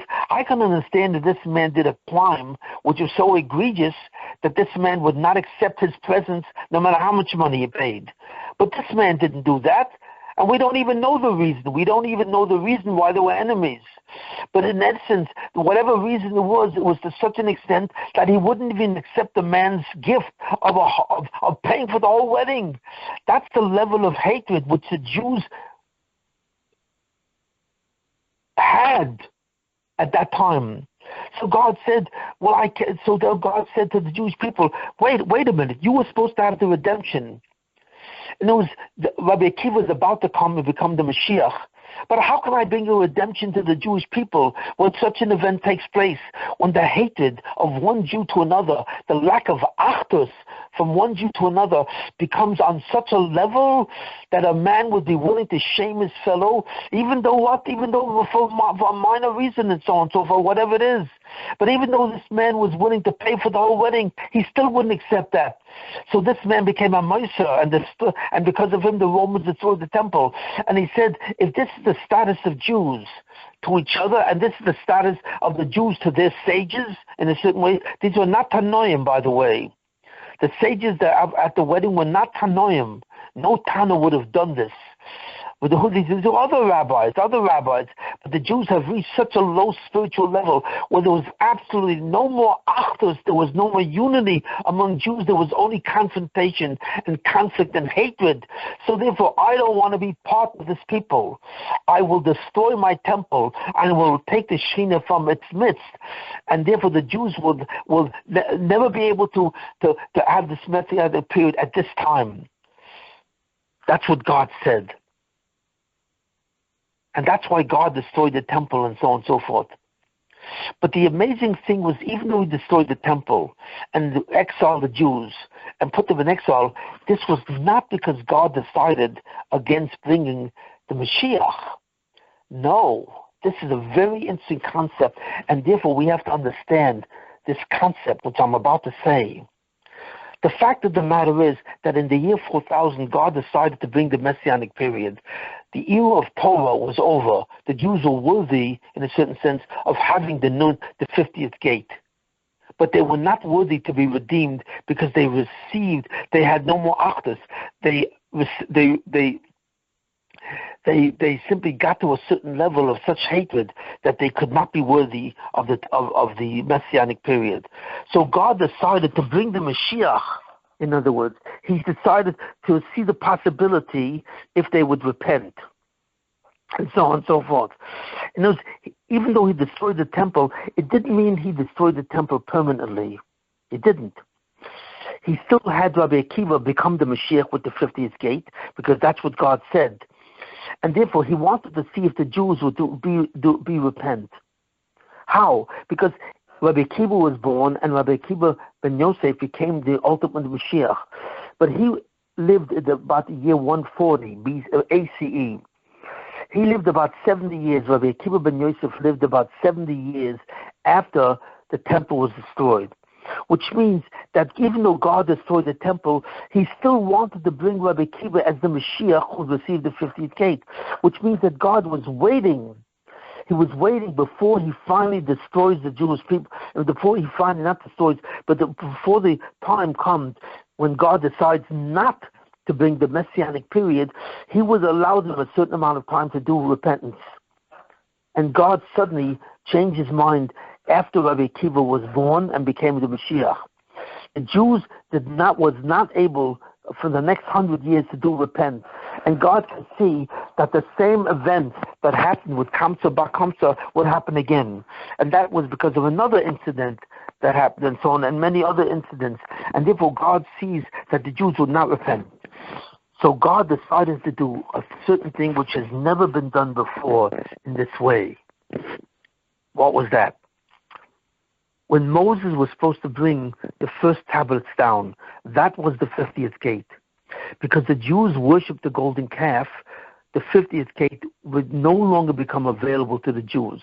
Instead, Moses would break the tablets, and the light of the 50th gate would go in the current Torah that we have. So the Jews have the 50th gate, and they don't have the 50th gate, because the 50th gate is hidden from them. Where? In the current Torah, the 5 books of Moses that we have. And that's what Moses succeeded. He succeeded not in bringing the redemption, but he succeeded in bringing the 50th gate from heaven down to the earth and giving it to the Jews, but it would be in a hidden form. It was now a broken tablet, and it would exist in the Torah that we have now, which were the second tablets. But when Rabbi Akiva was born, you see it, many years later, and so on and so forth, maybe 1,400 years later, when Rabbi Akiva existed, then Rabbi Akiva brought out the Torah from the 5 books itself. He was able to reveal that which was hidden. So for the first time, the 50th gate was no longer hidden from the Jewish people. It was available to Rabbi Akiva and his 24,000 students, who then could teach the Jewish people the 50th gate, and that would initiate the Messianic period. But what God decided to do is something else, which was never done before, which was really never done before. He initiated a concept where the Messianic period would take place in a negative zone. That's right. You see, the Messianic period was a positive zone. All the Jews suddenly would have an intimate knowledge of the appearance of God and the existence of God. And suddenly would be revealed to them is the 50th gate. Yes, that would be true. But God decided to conceal not the 50th gate in a certain way. He would allow this to be extant, and we'll talk about that in a minute. But he decided not to bring the Messianic period. In other words, the Jews would not be redeemed in the Messianic period. What would happen? The Messianic period, which is called the Geula, would suddenly enter into an exile. It would go into Gullus. Now, this was a foreign concept. The Messianic period could not go into Gullus. The Messianic period could remain hidden, and that's what it was before. But it can't go into exile, where the Messianic period would suddenly go into the exile of the non-Jews. That was not possible, you see it. But God decided, because the Jews were not worthy of it, that there would be a new format for the Messianic period. Normally the Messianic period would have to be in a positive zone, where the Jews would have the 50th gate. They would be worthy of the intimacy with God and so on, and the world would be in such an intimacy. But God decided, because the Jews were not an organism, therefore did not deserve the Messianic period, so therefore he put the Messianic period itself into a Gullus. He put it into exile. In other words, it was not the Jews that went into exile. In all the other exiles that God did with the Babylonians, with the Persians, with the Greeks, in that exile, the Jews were in exile. The Jews went into Babylonia and they went to Persia. They were exiled from the country of Israel, and then later they returned. And in the Greek oppression, they weren't exiled, but the Torah was exiled because it was certain way, it was kind of exiled in Hellenism. But the Jews now were inside Israel. They were not in a state of exile, and they were not supposed to go into an exile. But this time God would put the messianic period, the messianic geula, into an exile. So it's not that the Jews will be in exile, but the Jews will go into exile, and therefore they would experience every feature of the messianic period. They would experience every feature of the messianic period while they were in exile.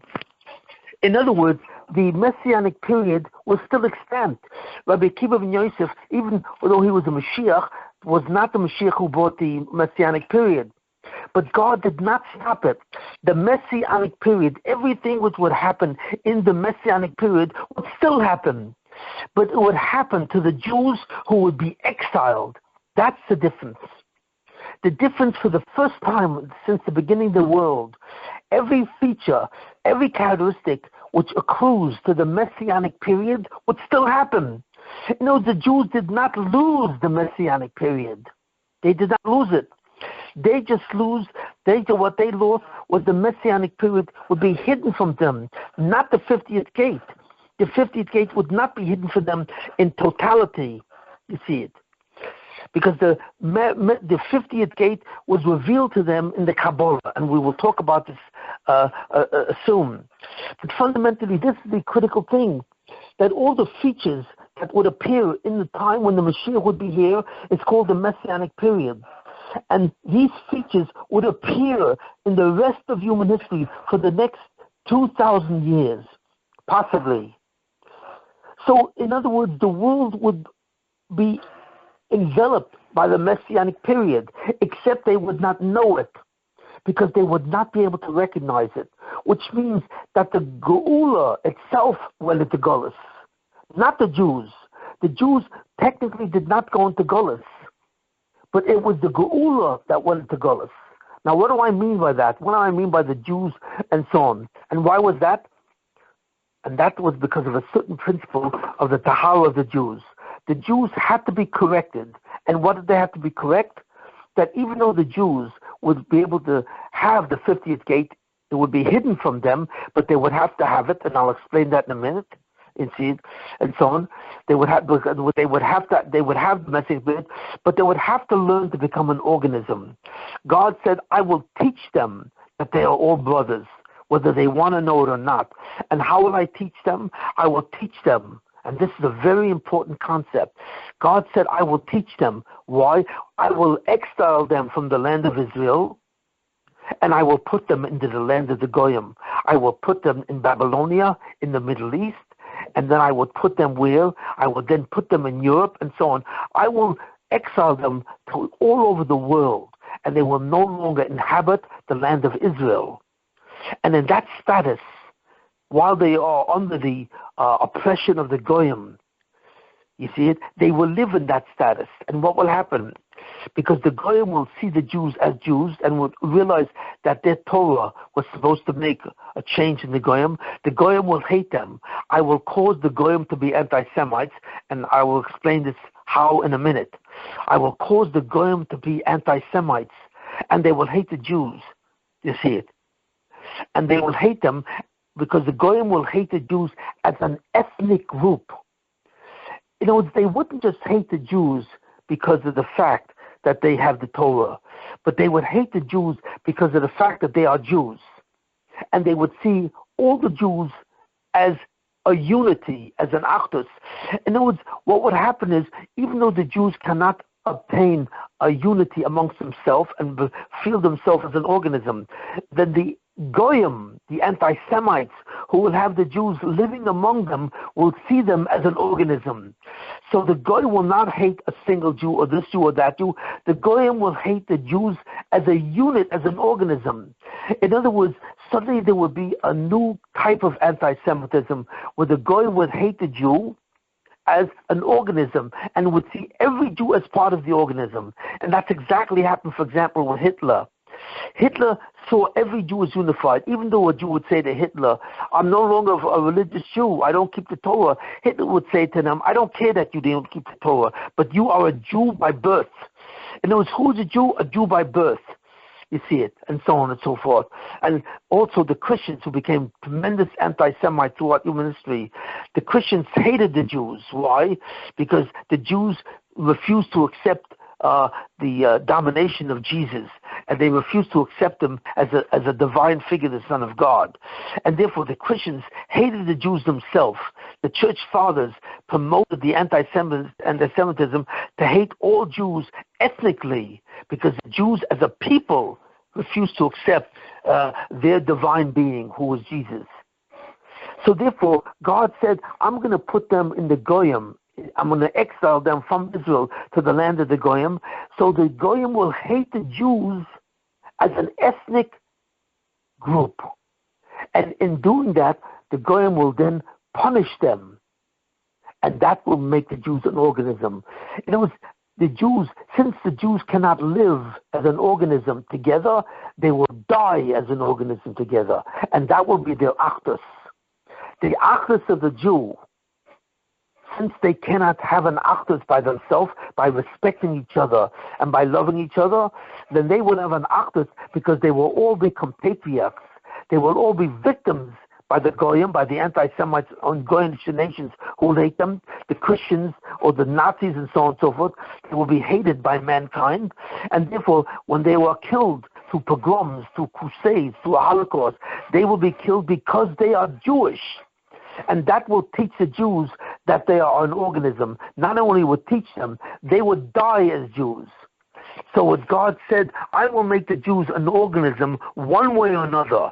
Either the Jews will decide to become an organism by their choice, by the fact that they respect other Jews and they love the other Jews, and therefore I will protect them. But if they do not function as an organism, even if they keep the Torah, but they don't function as an organism which is critical, then they will become an organism in death. Because the anti-Semites will many times kill them through pogroms and crusades and so on and so forth. Why? Because they are Jews. They will hate them simply because they were Jews. So therefore, their redemption will be through the anti-Semites of the world. The Jews will become an organism even against their will. If they cannot become an organism by their love and respect, they will become an organism in their death.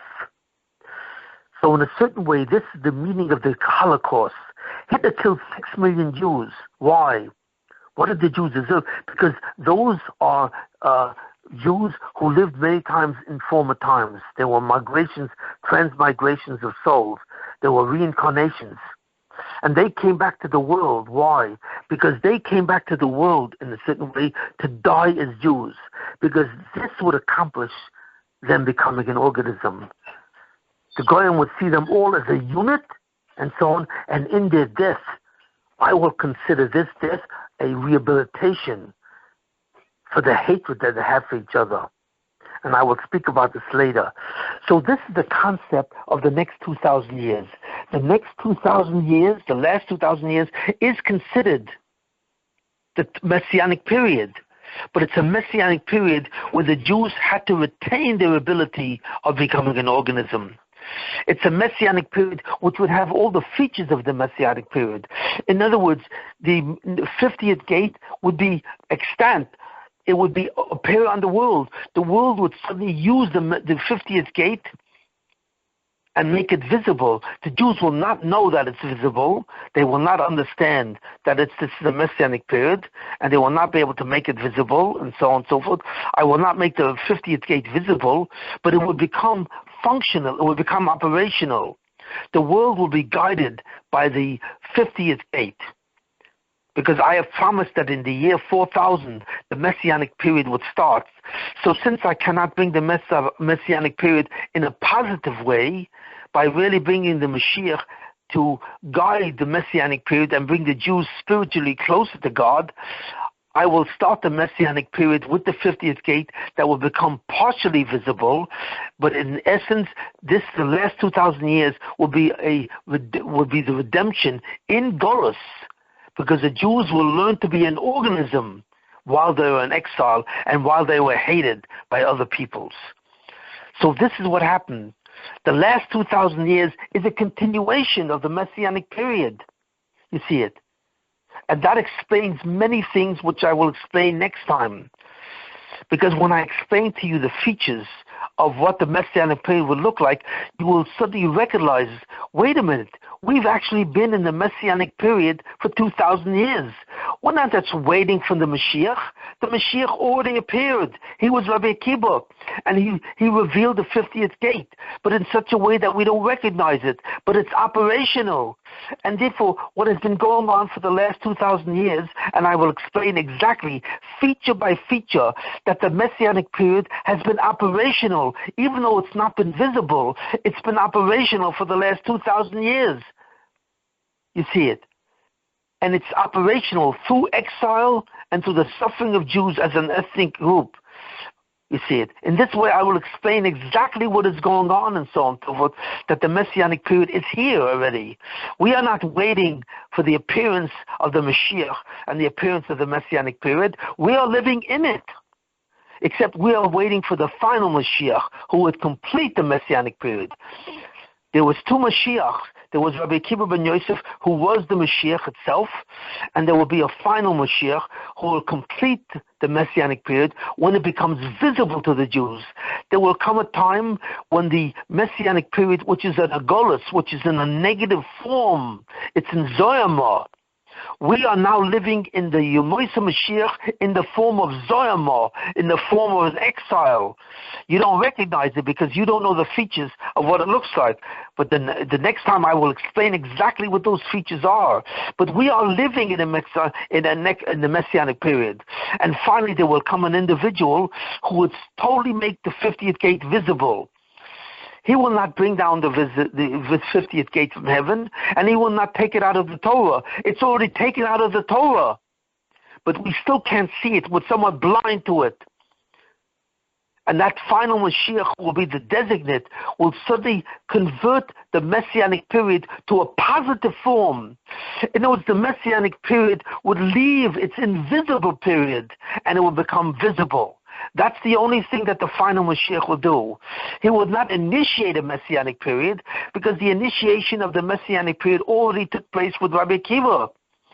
Why? Because Rabbi Akiva had the 50th gate, and he told Rabbi Shimon and the Tanoim and so on and so forth to reveal it in a hidden form by putting it in symbols and metaphors. So we have the light of Mashiach in a certain level, but it's hidden in metaphors and symbols. It's the Kabbalah as we know it. But how is it? We don't understand it. It's the Messianic light which is invisible. But it's already here. It's already out of the Torah. It's already revealed. So therefore, there is a Messianic period taking place, but it's concealed. The light is not hidden, concealed. The light is concealed because it's expressed in the vocabulary of metaphors and symbols. That's where it's concealed. But it's no longer concealed that it's invisible to everyone. When Rabbi Akiva was born and became the Mashiach, it suddenly became revealed to one man, Rabbi Akiva, and he revealed that light to his students, and they died because we were not supposed to have the Messianic period. But instead it was revealed to some of them, and they revealed to mankind in a certain way through the Kabbalah, which we cannot understand at all because it's hidden in metaphors and symbols. So therefore the 50th gate is not hidden, it's revealed, but it's put in a vocabulary that we cannot read the book. That's what it means. It's not hidden, but it's hidden in the way it's expressed that we cannot read the book. But we have a Messianic period now because we have the Messianic light. And the final Mashiach, who's called the designate, the final one, will actually begin to show, he will reveal the Nimshul. He will be able to explain the Kabbalah, what it really means totally, and suddenly from him will come the understanding completely of the 50th gate. And that will become the Messianic period in a positive form. And all that has to happen is not to bring the Messianic period. That's what's happening now. But he will reveal it, and people will begin to experience it individually and visibly as a positive Messianic period, and the nature of mankind will change. So next time I have to begin to discuss that. I have to discuss all the features of the Messianic period as it would exist in a positive form, and show you how these things do exist now. And one of those things is the disappearance of the temple and the things itself. But you have to understand, what you're looking at now in human history is not the era of Torah. The era of Torah, which is the second period of 2,000 years, ended. It ended. This is the Messianic period started by Rabbi Akiva because of the 50th gate, which was revealed. So therefore, this is a completely different kufa. And that will answer, you'll understand suddenly the meaning of this. What does it mean that the Messianic period was hidden? What does that look like when the Messianic period itself is hidden? In other words, what I say to you is that the Geula, or the Messianic period, is itself in Golus. And that's never supposed to happen. The Messianic period, as soon as it's initiated, was not supposed to be in Golus. It's supposed to be open and visible to everyone. because of the fact that the Jews failed to be an organism, because they failed to respect each other, and because they failed to love each other, they failed to keep the mitzvah of Yahavta L'Orecha Kamocha, you should love your fellow Jew as yourself, because therefore they could not be worthy of having the Messianic period extant, but they could have the Messianic light in hidden form. So what you are looking at now, in the last 2,000 years, is a Messianic period which is in Golus. It's in exile. It's in a negative form. And this was not supposed to happen. It happened with Rabbi Akiva when he failed to bring the Messianic period itself. And therefore we have to go now in Golus and so on and so forth. We have to go for the next 2,000 years into a Messianic period which does not look like a Messianic, it doesn't look like the Messianic period. But everything that's supposed to happen in the Messianic period is happening now.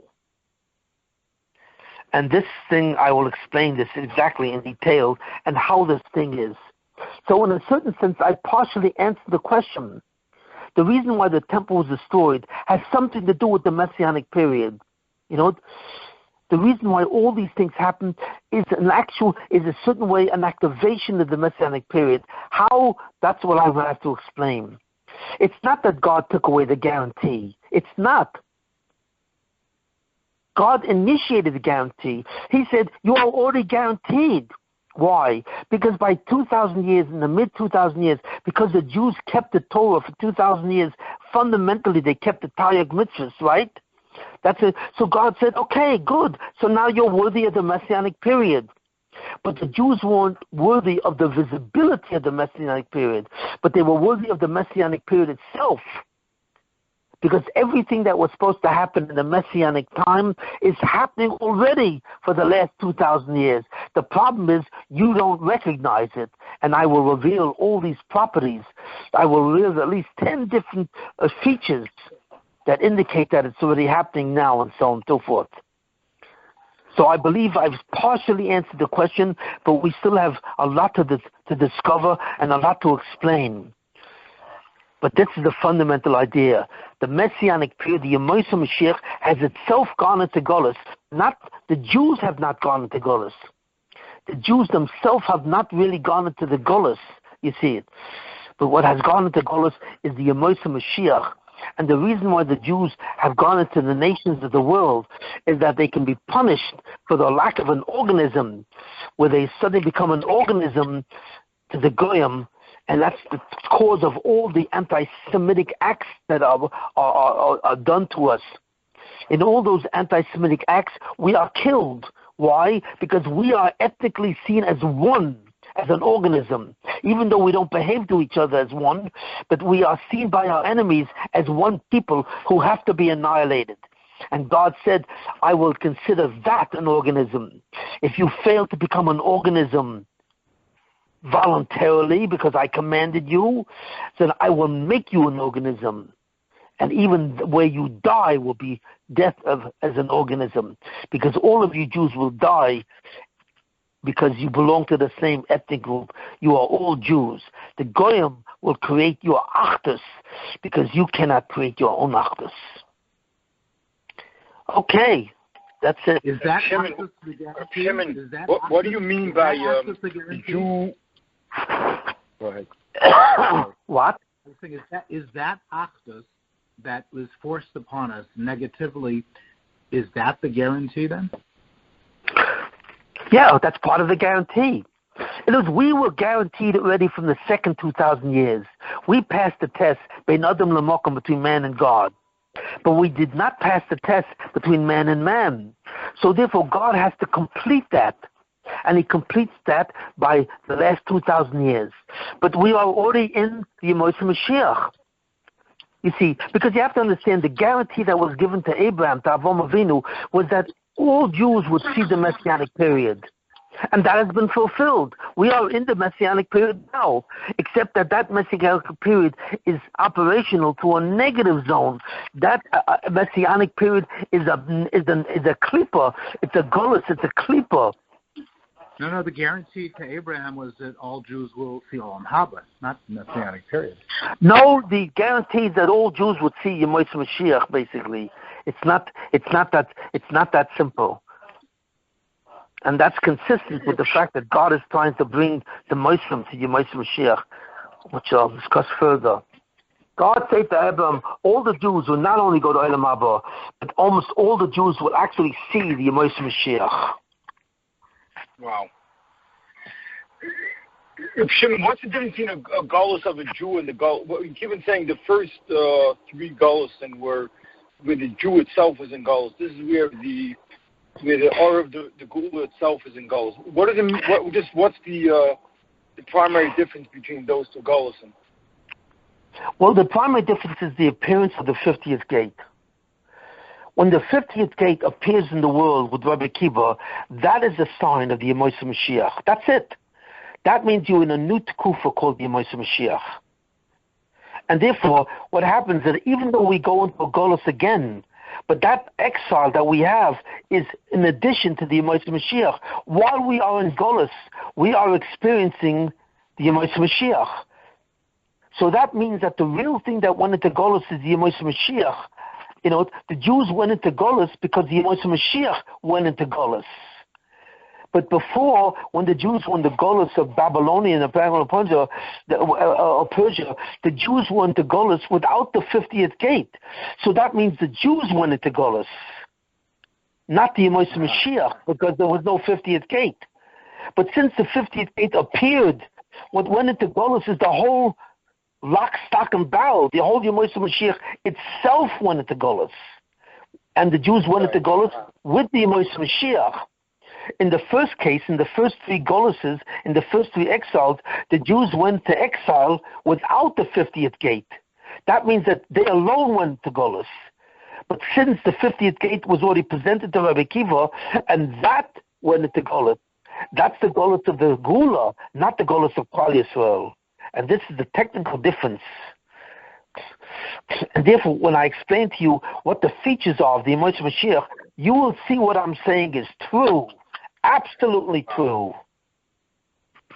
Right, because it's also unique that most of the Taryag became bottled to this Golus. For some reason, the Golus of the Yemos Mashiach requires a bittul of most, which wasn't explained there in the share why, but that's just a fact. Well, I'm going to explain that. I'm going to explain that the next. You notice that what you're saying is very true. That many of the mitzvahs suddenly became cancelled. All the mitzvahs that had to do Beis Hamikdash, Kahanim, Korbanos, Matan Sani, many of these mitzvahs are gone. Why? Because in a certain sense, these mitzvahs are no longer necessary. Because the Jews have already kept these mitzvahs bein Adam l'mokom and partially bein Adam l'chaveroi. So they qualify for the Yemos Mashiach. So what went into golus? The Yemos Mashiach itself, as it occurs, as it happens, went into golus itself. And that I'll explain next time what that means. This is a very different golus than the golus of the first three. This is the golus of Edom. And there's something about the golus of Edom which is completely different than the golus of Bavel, the golus of Persia, and the golus of Greece. Those golusim were very different than this golus. And that I will explain also next time. and so on. What is the Golus of Edom? The Torah says that when Yaakov saw the Golus of Edom, he got frightened. Why? Because he saw that it's possible they will never leave. The Golus of Edom can become permanent, whereas the Golus of the other ones had time limits. It was 52 years for the Golus of Babel, I think a certain amount for the Golus of Persia, and a certain amount for the Golus. But those Golus and those exiles that were experienced by the Jewish people had terminal points. They were supposed to end at a certain time. But the Golus of Edom has no end, which means this will be permanent. And when Yaakov Avinu saw that this was true, he was frightened. It says, Vayiru Yaakov. What was he frightened? Because he saw that the final Golus, which is called the Golus of Edom, the Golus of Rome, could live permanently. So God said to him, it will not live permanently. Even that Golus I will take down, but I will take it down when the Goyim reach the stars. So God was essentially telling him, when suddenly interplanetary travel becomes doable, that's when the Golus will end. That was a certain simon that God gave to Yaakov when that would happen, which is today. Why would the Golus of the Nun have the ability to last forever versus the other Golus? Why doesn't the Golus of the Nun have a terminal point? It's not the Golus of the Nun, it's the Golus of Edom. Right. Why does that have no terminal point? Because that's the power. That's the power of Edom, and that's what I will explain next week. You have to say, Edom, Rome, was unique. It was unique among the nations. It was the greatest civilization, that appeared until that time, and it was also unique. It was so unique that the Golus of Edom could become permanent. And when Yaakov saw this, he was frightened. Yeah, but you have to understand what that means. Oh, there's a lot of work to do, Shimon. Yes, a lot of work to do. But I can only give this share piece by piece. This share is a very long share. It's a very deep share. Because I don't think any of you realize what's going on, and you still don't realize what's going on. This Golus, which is the Golus of the Geula, is so hidden that most Jews, almost all Jews, have no idea that it's happening. No idea. And I will explain that Golus point by point, and you will suddenly see what a Golus really is. What does it mean that the Geula, the redemption itself, is in Golus, which is a contradiction. It's a contradiction. How could the redemption be in Golus? The redemption is supposed to be the end of the Golus, not to be in exile, but yet God conspired to put that into a Golus itself, because the Jews, why? In order to make the Jews an organism. That was the one thing that they couldn't do, become an organism. And that's why Rabbi Akiva failed, you see it, because they failed to become an organism. And, and the Chazal say them, the sages said, grass will grow under your chin, and the Jews will not be redeemed. But I'll explain this next time, and so on and so forth, and so on. But the Golus did not really go to the Geula did not go into Golus, the redemption did not go into exile, till 100 years after the death, after the destruction of the temple, which means that God still considered the possibility of rebuilding the temple soon and bringing the redemption. But by the time of Rabbi Akiva and by the time of Bar Kokhba, when those two people appeared in the world in about the year 140 ACE, then God repented.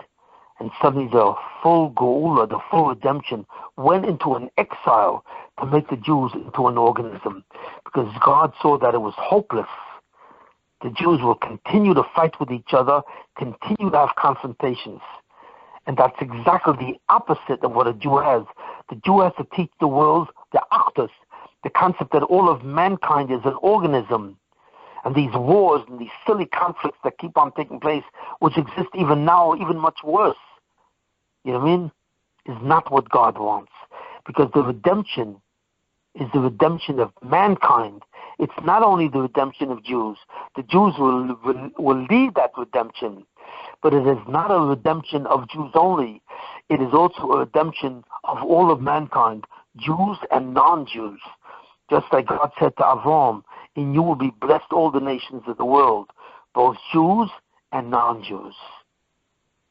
And because the Jews couldn't maintain themselves as an organism, God had to take the Geula, which should have happened at that time, and prolong it into an exile, into a darkness, into a negative zone called Zohar. And that's how we're living today. We are not living in the Tkuf of Torah. That's the mistake that you're all making. We are not in that. We are on the Tkufa of Yemos Mashiach. We are now living in Yemos Mashiach, except that you do not recognize it all. And I will explain all of this the next year. So the next year will be the Yitzhak of the Ramchal, which I think will take place on Sunday, next Sunday, next Sunday, which is, what's the date? May 9th. The 9th. Yeah. It will be May 9th at, I think, 8 o'clock at night. Is that what we said? I believe so, yes. Okay. So we'll send it out to all those people who don't know. The Yortzeit of the Ramchal will be next on May 9th at 8 o'clock, and I will give a share in the commemoration and the honor of the Ramchal, who a lot of this Torah is based on. Not all of it, but a lot of it. He's a light in what is fundamentally how I function. It's the beginning of the light of how I function.